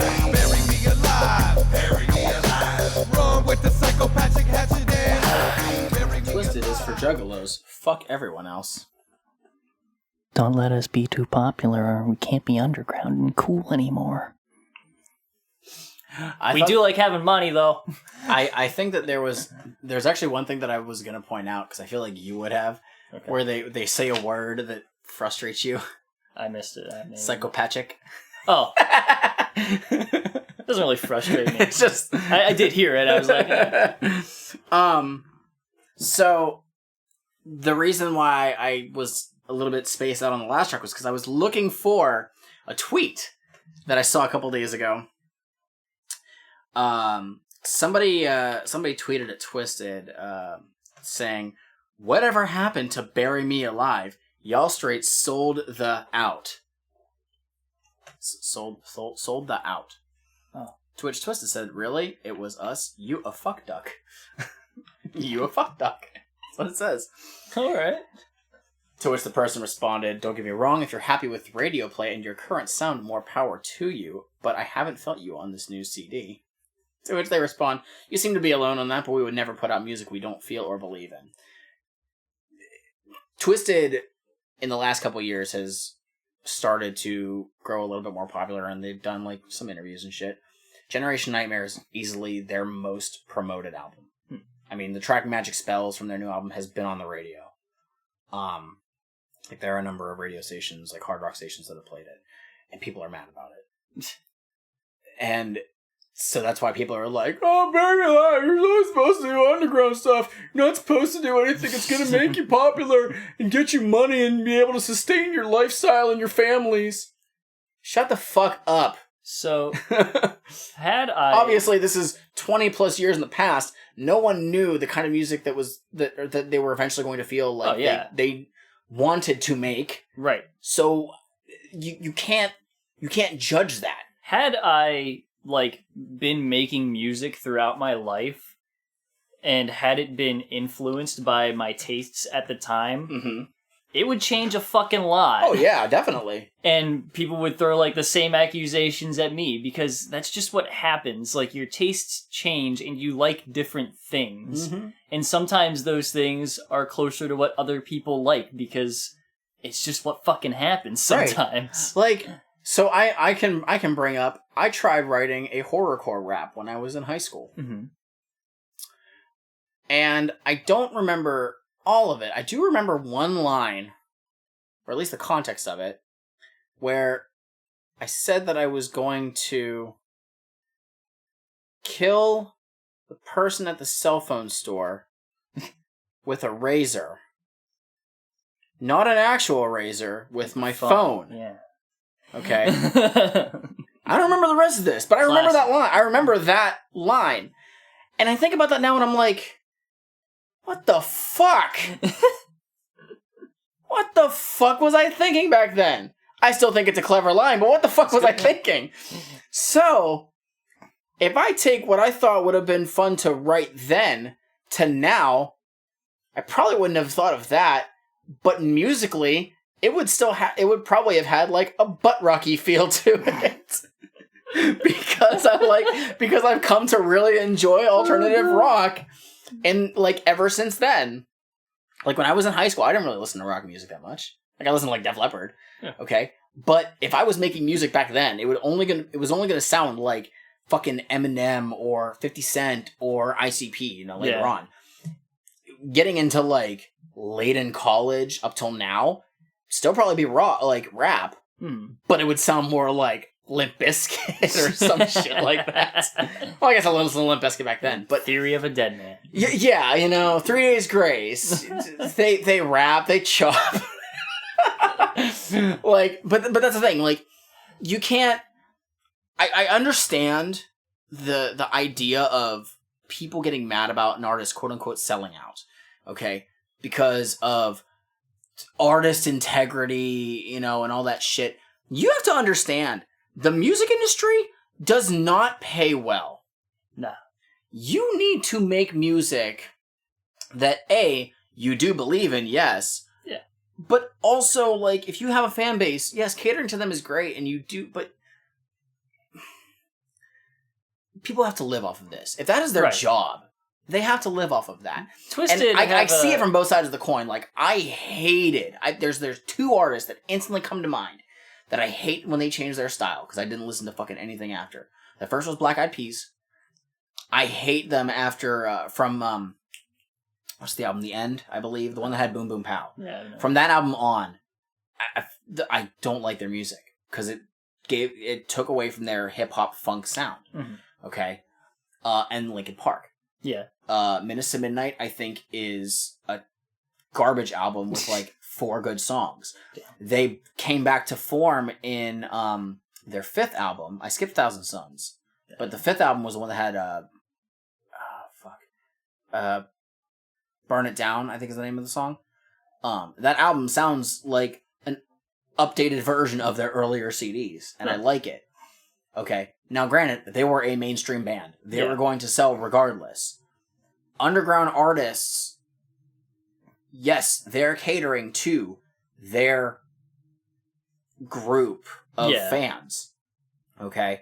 Or they're just making music because they want to make music and don't give a fuck who listens, which, if you're doing that and you're doing it just for the love of it, props to you. I hope that is not your only thing that you do and you have sustainable income. Twiztid is in a bit of an interesting situation, having their own record label, because, I mean, it is literally just owned by them, right? Technically, it's them and their manager, I believe. Okay, so, like, I think. Depending on how it's run, it's not quite the same as, like, another record company where, like, you have, like, fucking shareholders who, you need constant growth in sales all the time, or else they aren't going to be happy with it because they're not making money on top of the money on top of the money. Oh, like whenever ICP was signed to Jive, and Riddlebox only sold because they did it, and then Jive was like, oh yeah, we'll keep you around. Right. Oh, like whenever ICP was on Hollywood Records, and The Great Malenko came out and got pulled, and Hollywood demanded $1 million from them because they put that into the album that they would not sell then. Like, it's fucking dumb. If they make the money, they make the money. Right. If, like, some other person on, like, a standard record label makes the money, the record label makes the money. Right. And something to say, I know this isn't really talking about the actual track itself, but Generation Nightmare, their newest album, does have a very unique sound. Okay. I think it's, production-wise, it might be their best. It is not my favorite album of theirs. Is it high up? Yes. I think that there are some fucking standout tracks and everything. One thing I want to point out is they did do Warped Tour last year. They are doing another, 2 shows or whatever the fuck they're doing for Warped this year. Even though last year was the last Warped Tour. Oh. It's the 25th anniversary this year, so they're doing, I think, the 2 shows that were announced for it. Some of the tracks on their new album clearly sound like they would be geared towards people who were at Warped. That's not necessarily a bad thing if they're pulled off well. Mm-hmm. My opinion, I think they were. Okay? Don't just half-ass a track to try and cater for a group that you hope will like it. That's a notable difference between... And that's the thing with like, Most Tasteless. If you're only listening to Twiztid because Insane Clown Posse were on the sticker that said featuring 5 tracks with ICP, you might like them, you might not. Right. I've heard differing opinions that whenever they were touring, some people liked them, some people didn't. I heard that Most Tasteless, differing opinions, didn't sell, did sell. So I don't know. I wasn't a fan back then. But, I mean, ICP is what got me into Twiztid. Yeah. And I'm at a point where I can say I think consistently I like more stuff on Twiztid's albums than on ICP's. It's not saying I don't like ICP, but, I mean, it's two veins of the same, like, mold, kind of. But depending on the tracks, someone's going to do one of them better than another. Yeah. So, I don't know. That got into a really, like, weird topic. But again, getting to Bury Me Alive and seeing that tweet a couple days ago, it made me laugh. Because I understand when people are like, oh, this band sold out, I don't like him anymore. Like, I know that whenever the band Fun came out with We Are Young, it was on a fucking Chevy commercial, and that's how I first heard that song, and I loved it. I love that song. I still do to this day. And I knew somebody who was like, yeah, they already had 3 albums. Yeah. It's like, okay. They were a thing, but still. I'm sorry, I never heard of them. Right. She's like, yeah, they're not that good now. I'm sorry nobody listened to Modest Mouse before Good News for People Who Love Bad News. Knew somebody who liked Gym Class Heroes before Cupid's Chokehold came out. Fucking sorry, I never fucking heard it. That's not my fault. I never went to Warped Tour when I was a kid. Hey, Journey fans. Oh. For those who don't know, Journey was a band for like how fucking long before Steve Perry came in. They were a band for a while, and they were fucking... They were not popular. Proggy as shit. Neil Schon got to shred all over the place. I pronounced his name German as fuck on that. I didn't need to, but it's just how it comes out whenever I think of that spelling. So, yeah, I mean... Still, Bury Me Alive's a good song. It's pretty good. We still get Violent J on the chorus. I always like to make fun of that attitude, but at the same time, it's a good song. Yeah, I mean, it's fun. I mean, it's literally them just talking about how they won't sell out because they don't need to. They have the Juggalos. You know, that's who they're making the music for, and they're fine with that. Yep. Why were you at the march? Oh, don't do that. Don't do that. Don't they didn't go to... They don't like Juggalos. They were at the march. Oh my god. They just... Yeah, making fun of you. They were in the same... All of you people, making fun of you. They were just in the same town, because they're touring, as well as Tech Nine is touring. They were in the same town at the same time. So they, like, all got, like, dinner together. This is a really fucking nice restaurant. Yeah. And there's a picture of, like, Jamie, Paul, Tech, and Chris, like, all together, and Tech just titled it, like, Goodfellas. I'm like...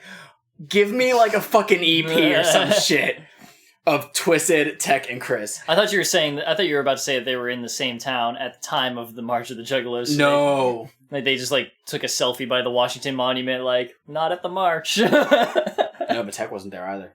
Oh, well. Yeah. All right. I think that we can finally get off of this track that we didn't really talk about. No, we talked all about it. We talked about stuff surrounding it, but not it itself. It's a good song, though. Yeah. And now we're going to get to track number 12, Hound Dogs. Hound dog ass motherfucker. Raise up off my nizzos. Get off my nuts. Get off me, bitch. Shit, motherfucking hound dogs. What? Swinging from my balls so hard, it's like I got a third nut. And look, yo, I don't care who you know, bitch. Looking fine, get the fuck to the back of the line. Line the hoe saying you my cousin. Like my mama and your mama sisters and something. Oh yeah, we down. Go ahead, let them in. Blah! Knuckle hammers to the chin. Be down with me and I'll be down back. Put my dick in your mouth, you're gonna hear your neck snap. In fact, ho, fuck on my bus. Ask questions like a mutt, but ain't down the front. Nope. You see him come, you see him go, you see him come again. From my dick to Twiztid's dick, and then me to Violent J's dick, to Blaze's dick. Try to grope us with their paws. Goddamn hound dogs. Wow, wow, wow, Rudy, no, Rudy. Come on. Hound dogs ain't got shit to say. Yeah. Wow, wow, wow, Rudy, no, Rudy. Come on. Give a dog a bone, give a dog a bone. Wow, wow, wow, Rudy, no, Rudy. Come on. Hound dogs ain't got shit to say. Yeah. That's Hound Dogs. That is Hound Dogs. Newfound fame creates fake fans that just want to be around famous people. It's a poser track. That's all it is. But I think you're forgetting a very important thing about this. What is the very important thing? Shaggy got the first verse! Oh my god! He opened this track! Yeah, but it's not an ICP track, so it doesn't count. Yeah, I know. But the fact that he got to open a track at all, even like on his own fucking album, he barely got to do that. Every dog has his day. Also, shout out to Big Pun. Oh, where's the Big Pun shout out? Really? At the end? Jay drops the line about Big Pun. Oh, wait, I think I know what it is. Because he's fat. Oh, yeah. Yeah, that's right. Oh, yeah, look at me, I make Big Pun looks gay. Yeah. So yeah, this song is just, it's literally It's about... a bad idea to shout out better rappers than yourself. Psychopathics out like who? Yeah, this song is literally just about people who are constantly like hanging around them because they're famous. Yeah. And that happened a lot for ICP after the Great Malenko. They got all that exposure due to the Disney scandal, even though it wasn't all the Disney scandal. So they're getting a bunch of people that are just listening because they got popular instantly, not because they really care for the music. Yeah. And that's why, like, honestly, everybody has pretty good verses on this. I really like, I think my favorite verse, I have to be honest, I think my favorite verse on this might be one from somebody that we've never heard before. Yeah. And that's Blaze Your Dead Homie. Yeah. This, I think, I could be wrong, but I think this is the first time we ever hear of him on any psychopathic stuff. And you don't know what to expect from Blaze. Like, it's weird. But we're preceded, because we hear two little inserts from Jenny, which I think is just Jamie Madrox. I love when Jamie Madrox does a fucking voice of somebody. But for the first thing Blaze says is, "You don't even know who the fuck I am." Like, it's just because he's with Twiztid, right? That, they want to know who, like, they wanted to hang with him. But the chorus, the bow wow wow yippee yo yippee yay, it's always a cool callback. Yeah. But I think the best part of this song, and I hate to say it, like, I think Blaze has the best verse, but the best part of the song is the outro of Violent J just rapping to, like, them chanting in the background. With no instrumental. It's cool. Whenever he just says, autographing t-shirts, hats, and socks, and this bitch don't even know Riddlebox. Like, of all the things to go to. That's gotta be Riddlebox. Fucking Riddlebox. God damn, not even their best fucking album. By a long shot. And I believe we also get another call out to Dark Lotus at the very end. Oh? Jamie Madrox at the very end is yelling in the background, "Dark Lotus fan, bitch!" So even though we don't have an official Dark Lotus song at this point, they're just constantly bringing it up. This is a bit more or less like, this whole song is kind of like, also, it's that one verse off of The Way I Am, more or less. Yeah, it's that. It kind of is. It's just like, well, that's definitely how Monoxide's verse is. Yeah, where he just goes outside to get air, and then he's just like got a bunch of people fucking going on. He's like, right. No, I want my space. Like, yeah, it's, there's nothing more to really say about this track. It's very self-explanatory. But I get why ICP is in the song, but at the same time, didn't really need them. No, honestly, if you would have just had this be Twiztid and maybe Blaze, and then Violent J just showing up at the end, doing his thing, I'd be fine with it. But I mean, I get the context of it, so it's just a long song because of that, though. It's 6 minutes long, and it's all song. Aside from like the 2 20-second spots or so with Jenny, everything else is song. So it's very long. So sometimes it's hard to listen to it, but it's still not a bad song. Kind of weird for it to be the second to last track, honestly. A little bit. And I do believe, I'm almost certain that this is also a Mikey Clark produced track. Yes, it is. ICP, so why not? Yeah, I mean, I think everything that ICP was involved in, it had to be Mikey Clark. But we're finally coming to the final track. The last one. The last one. Gotta go out with a banger. Some high energy shit. Renditions of reality.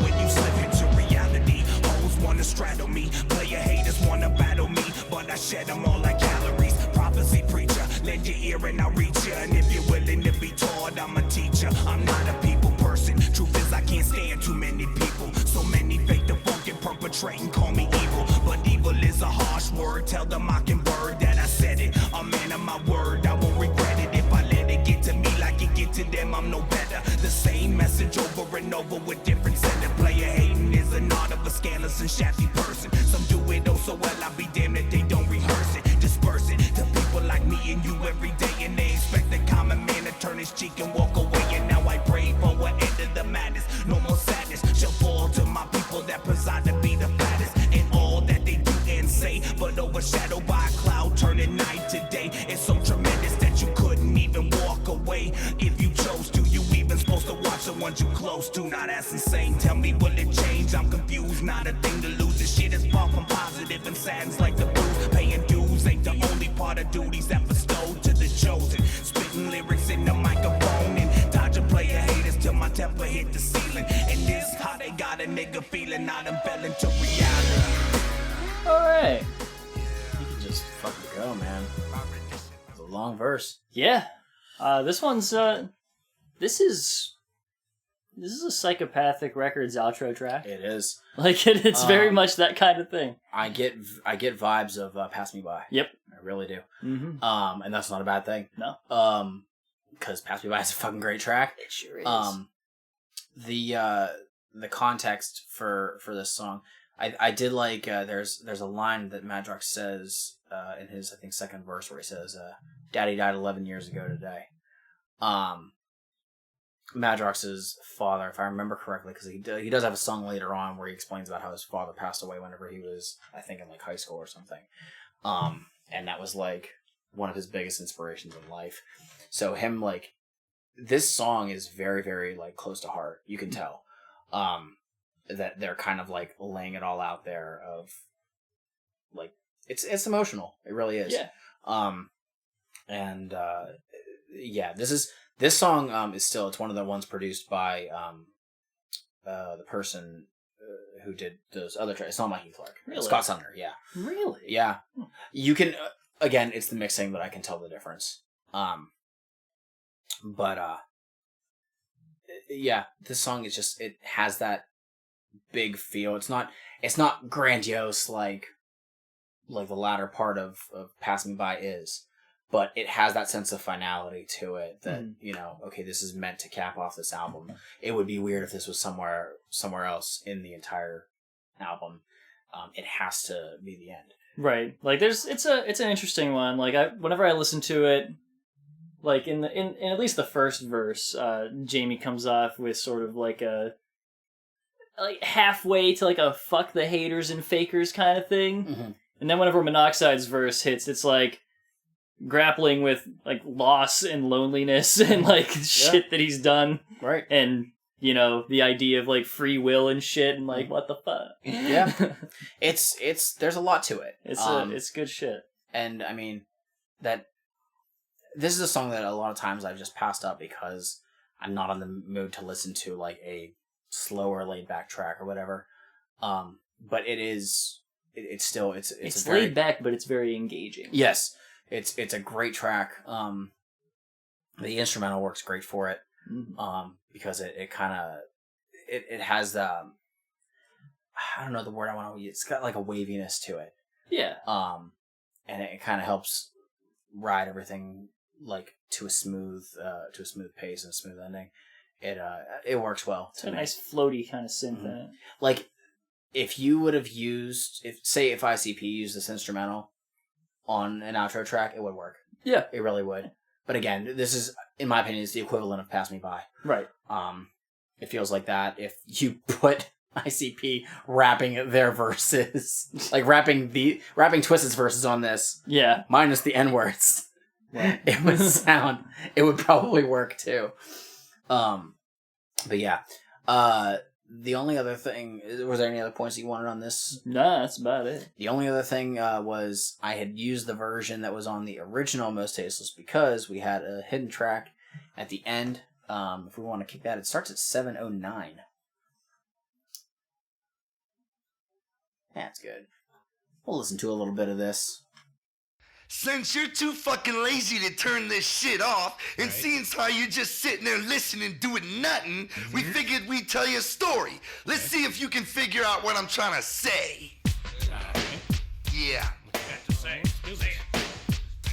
There once was a ninja named Jack Picklebush. He lived in the 313. What could he be saying? Oh, God. Now this kid wasn't no ordinary ninja because his nut bag was 4 I'm times not following. the size of his head. Everybody in the neighborhood calls him Fat Sack Jack. Now, his 3 homeboys, Ron, Don, and Tom, here. from over on 8th Street, used to dash home some from school emphasis just so being they put can on. I don't jump up and down understand. and play on Jack's fat fucking ball sack. There's bells in the background. The other day, while they was hopping and flipping and having fun, John ripped a huge ass crease right up the ass of his Wranglers. He wasn't wearing any drawers, but the fact that his naked ass fell out wasn't what embarrassed John. What did, however, was that all his friends now knew his lifelong secret. John has 2 anuses. That's right. Double Fuck, we'll just play it all. Oh, we're just gonna let it go? Everybody got a great laugh on, including Fat Sack Jack. And when they finally finished busting on John, they noticed it was 8 o'clock. Time for Monday Night Wrestling. So, they all ran over to Don's house because he's the only one that has cable. After wrestling was over, they all grabbed some Fagos and some Swisher Sweets packed with buds, and they all laid out on Fat Sack Jack's fat fucking ball bag and stared up into the stars. When they finally got home and went to bed, shit, it was something like 2 in the morning. That's pretty late. Now, figure it out, smart ass. Who could possibly understand such tangled web? What a tale. I love just Jamie and Paul in the background, like, it's really late. Why are you calling me a smartass? I called this number last night. Same. Oh, did you? Oh. The number you have dialed is not in service. Please check the number and dial again. Or dial 611 for customer assistance. That's different than what I got. Oh, really? And mine was a woman. Oh, well. Anyway, that's 313-438-2812. It loses its effect when you look in the booklet for the re-release and notice that they just have the fucking Twiztid hotline number right in it. But yeah, that was meant to be the Twiztid hotline number. I guess it would be them like talking about shit that was coming out or whatever the fuck. Yeah. I don't know. I've never gotten to call any of those. Similar to like what was that? It was on Tunnel of Love, I believe. Tunnel of Love, right before the riddle. It was for the riddle box. Oh, then Terror Wheel. Terror Wheel. That's yep. Yeah. Yep. After Amy's in the attic. Yep. And I think the only time did I even call that one? There was one where it was like there was a phone number you could call to get the track listing for Fearless for Fury, or the website to find Fearless for Fury's track list. But I wasn't even aware of it until like 4 days after it started, because it was like every day they would give a new number or something like that. But yeah, that was the outro for Mostasteless. So we have gone over Mostasteless re-release in its entirety. And what's your overall thoughts, man? It's a good album.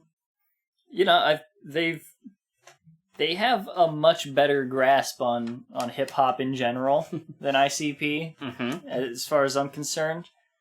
They have really good fucking beats on this. They're good as shit.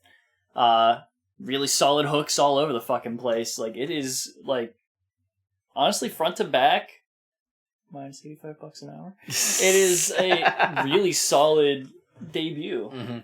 Yeah, I agree. As I said before, I think that Madrox shines a little bit more than Monoxide. For a very long time, Madrox was my favorite member of Twiztid, and I think just to some extent he might still be, but I think that as time goes on, Monoxide really, really improves as a rapper. Not to say he's bad here, it's just that I think everything Madrox does is done better. Do you have any tracks that immediately stand out to you? Probably Die Motherfucker Die. Really? Yeah. That's interesting to me. I would, honestly, based on what we've done before, I would have thought Rock the Dead would have been your pick. Rock the Dead is really good, but Die Motherfucker Die has a really good groove to it. That's really good feel. That's pretty good. They lay down some sick verses. So something actually, I've never really asked this before, because I'm always under the impression that whenever we do these episodes, like, okay, you listen to these albums, sure, we record them, and then you never touch any of these ever again.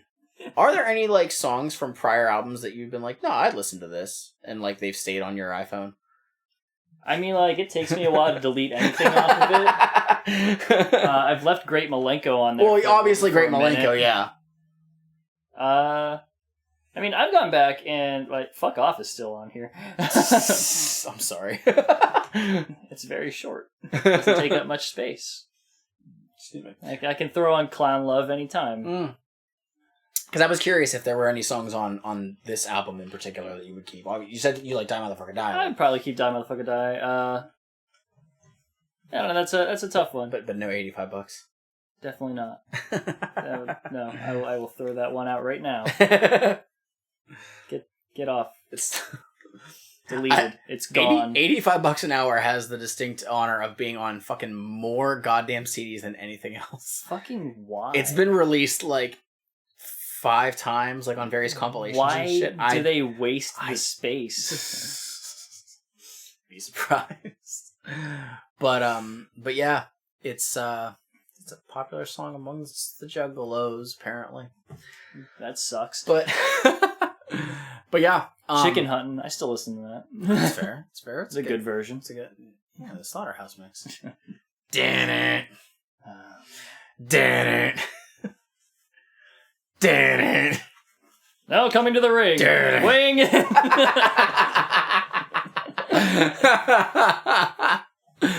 So Viscera. Yeah. What the fuck? Was that what his intro sounded like in the past? No, but I mean it would have to be from that era. Mabel. when he was Mabel. Oh yeah, shit. And he was Mabel back then. He was King of the Ring once. Holy fuck. Fucking worst King of the Ring ever. So yeah, that's Mostasteless, the re-release, and so there is one more thing that I have to cover on this album. Oh, that's right. I remember you wanted to bring. I decided to leave this till the very end just because I didn't want to have to bring it up throughout the entire fucking album. Regarding the N-word, what I have to say on this is just stop. Like, okay, so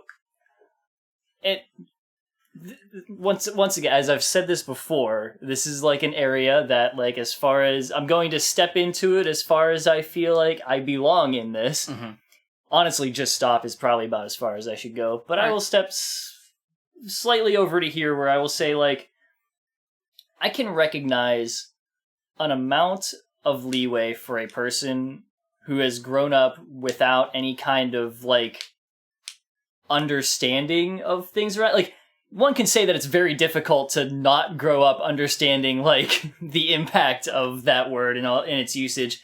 However, in the 90s, it's very possible. Like, like through the 80s and 90s, didn't quite have the internet. We weren't as connected as we are today. Right.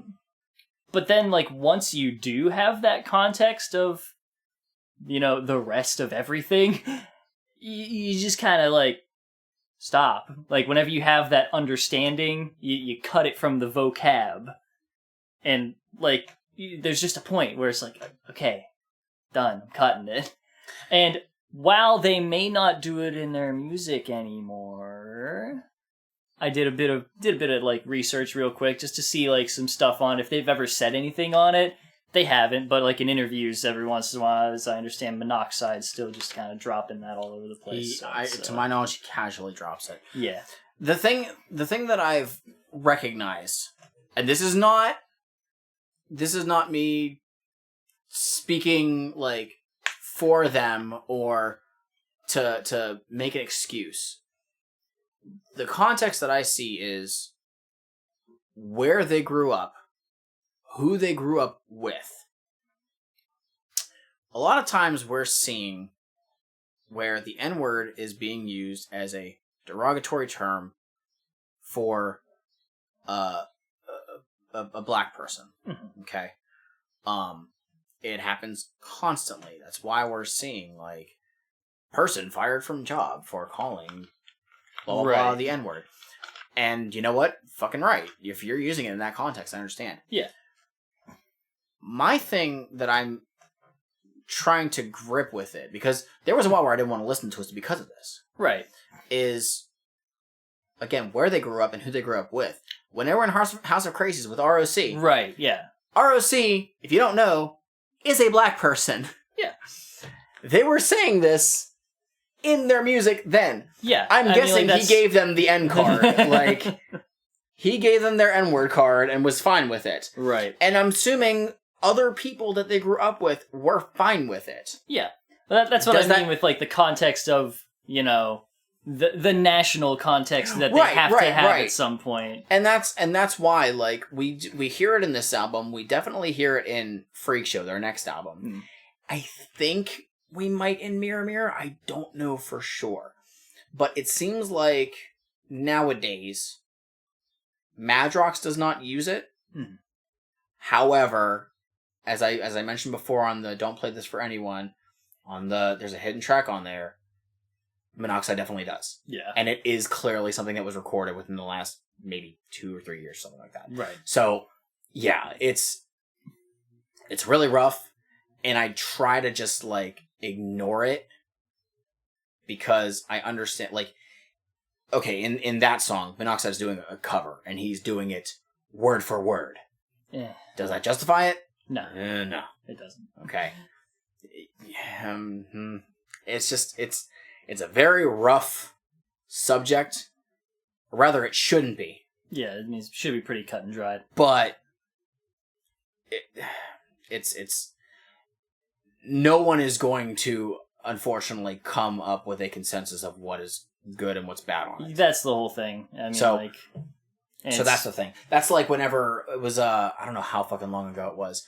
Eminem has a song called, I think it was Yellow Brick Road. And he references a song that came up. And he'd used the N-word on it. And he had made the song out of anger because of a girl that he dated who was black. And so, yeah, he's busting N-bombs in this song that was from, like, the fucking early 90s or some shit like that. Not cool. No. Should not fucking, no, don't do it. Right. But he owned up to that in that track. That's fine. Okay? It's like, yeah, I did it then. I recognize it was fucked up. Yeah. I'm not doing it anymore. Good. Okay. Again, the fact that Madrox doesn't say it anymore, seemingly, maybe in casual conversation with literally Monoxide, who fucking knows. But, yeah, I mean... Just don't say the word.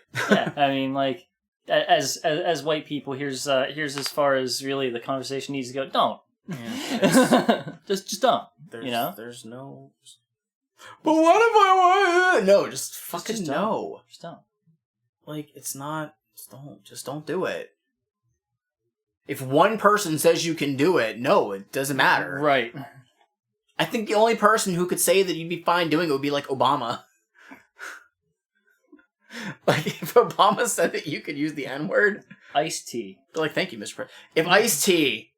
I think, yeah, if Ice-T said collectively that all white people are allowed to use the N-word, fine. if he said you're allowed to say it when rapping along to his music. There we go. I did go to a concert once where the rapper was Jaron Benton, who used to do stuff with Hobson. Very talented dude. He's pretty cool. He does make some fucking weird ass shit though. He had a song. I think it was the song Schizo, which is the song that got me into him. He would bring somebody up on stage to rap it with him, and he said that the person was white. He's like, just so you know, you can rap this entire song. We are giving you your N-word card. This one pass. It works until the end of this concert.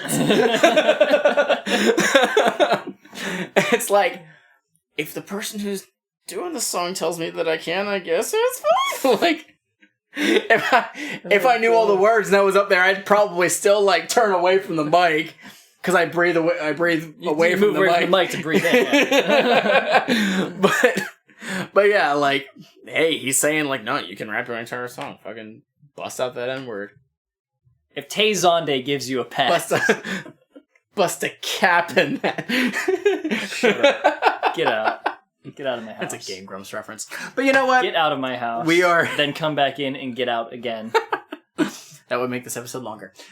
I don't have anything else to say. I think that Mostasteless is a very, very strong debut, and even that, they still improve from here on out. So it's very, for people who, first listened to Twiztid back then and weren't sure what to expect from then on, I think that they were in for a surprise if they decided to keep listening later on.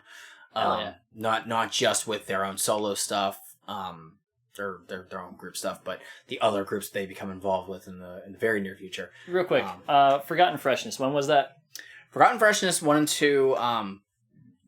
Came out in '98. So after the original Mostasteless. 97 was the original release, I think. I did a look up. It says 97. I think so. The thing is I cannot find like perfect dates for some of those older albums.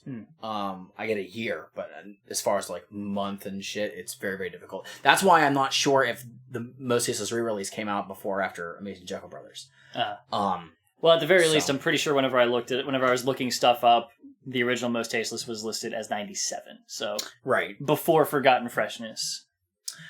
Right, and I think that makes sense because $85 an hour was still on the original. See, that was the thing that I was going to go with. I was going to say, like, man, if Forgotten Freshness came out before this, and that was the introduction to Twiztid. Oh God, yeah, that might be a little bit rough. Yeah, I think that people might be fine with Twiztid's verses.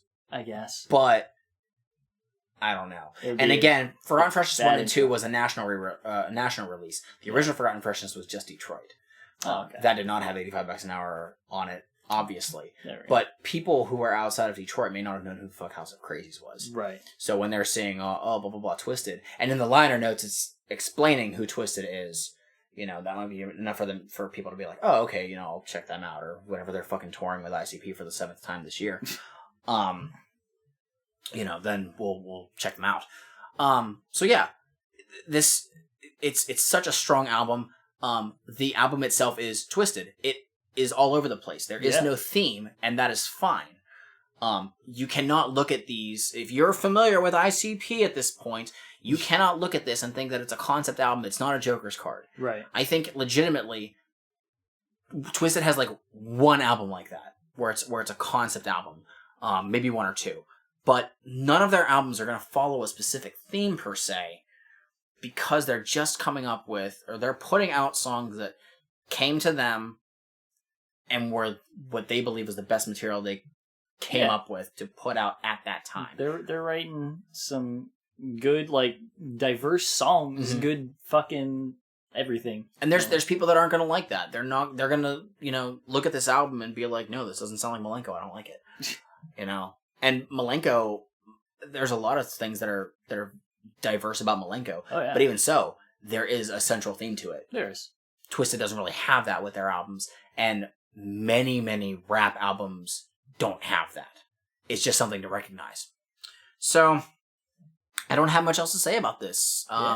We did our first Twiztid album.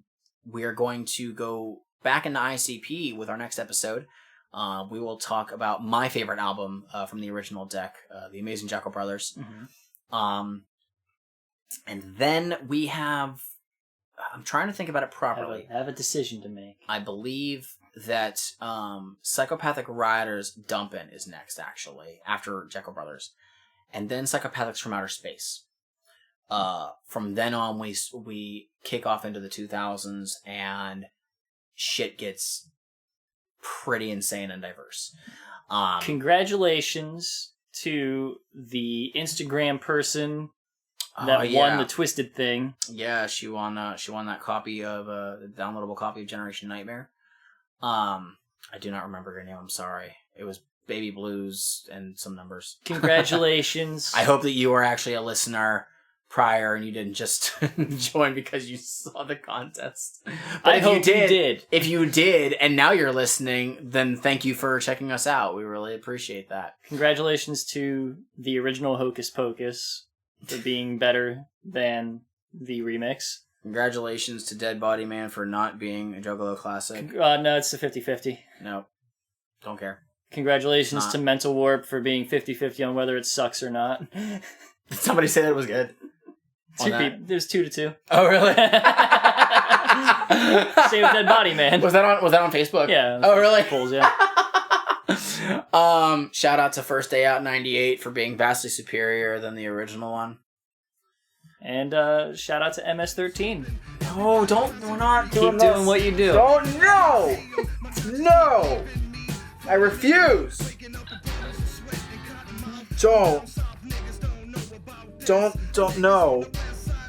No.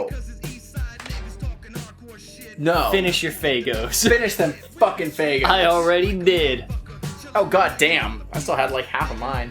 Boom. Well, shit. It's thirsty. Thirsty bitch. Peace out, y'all. Check us out next time. Later.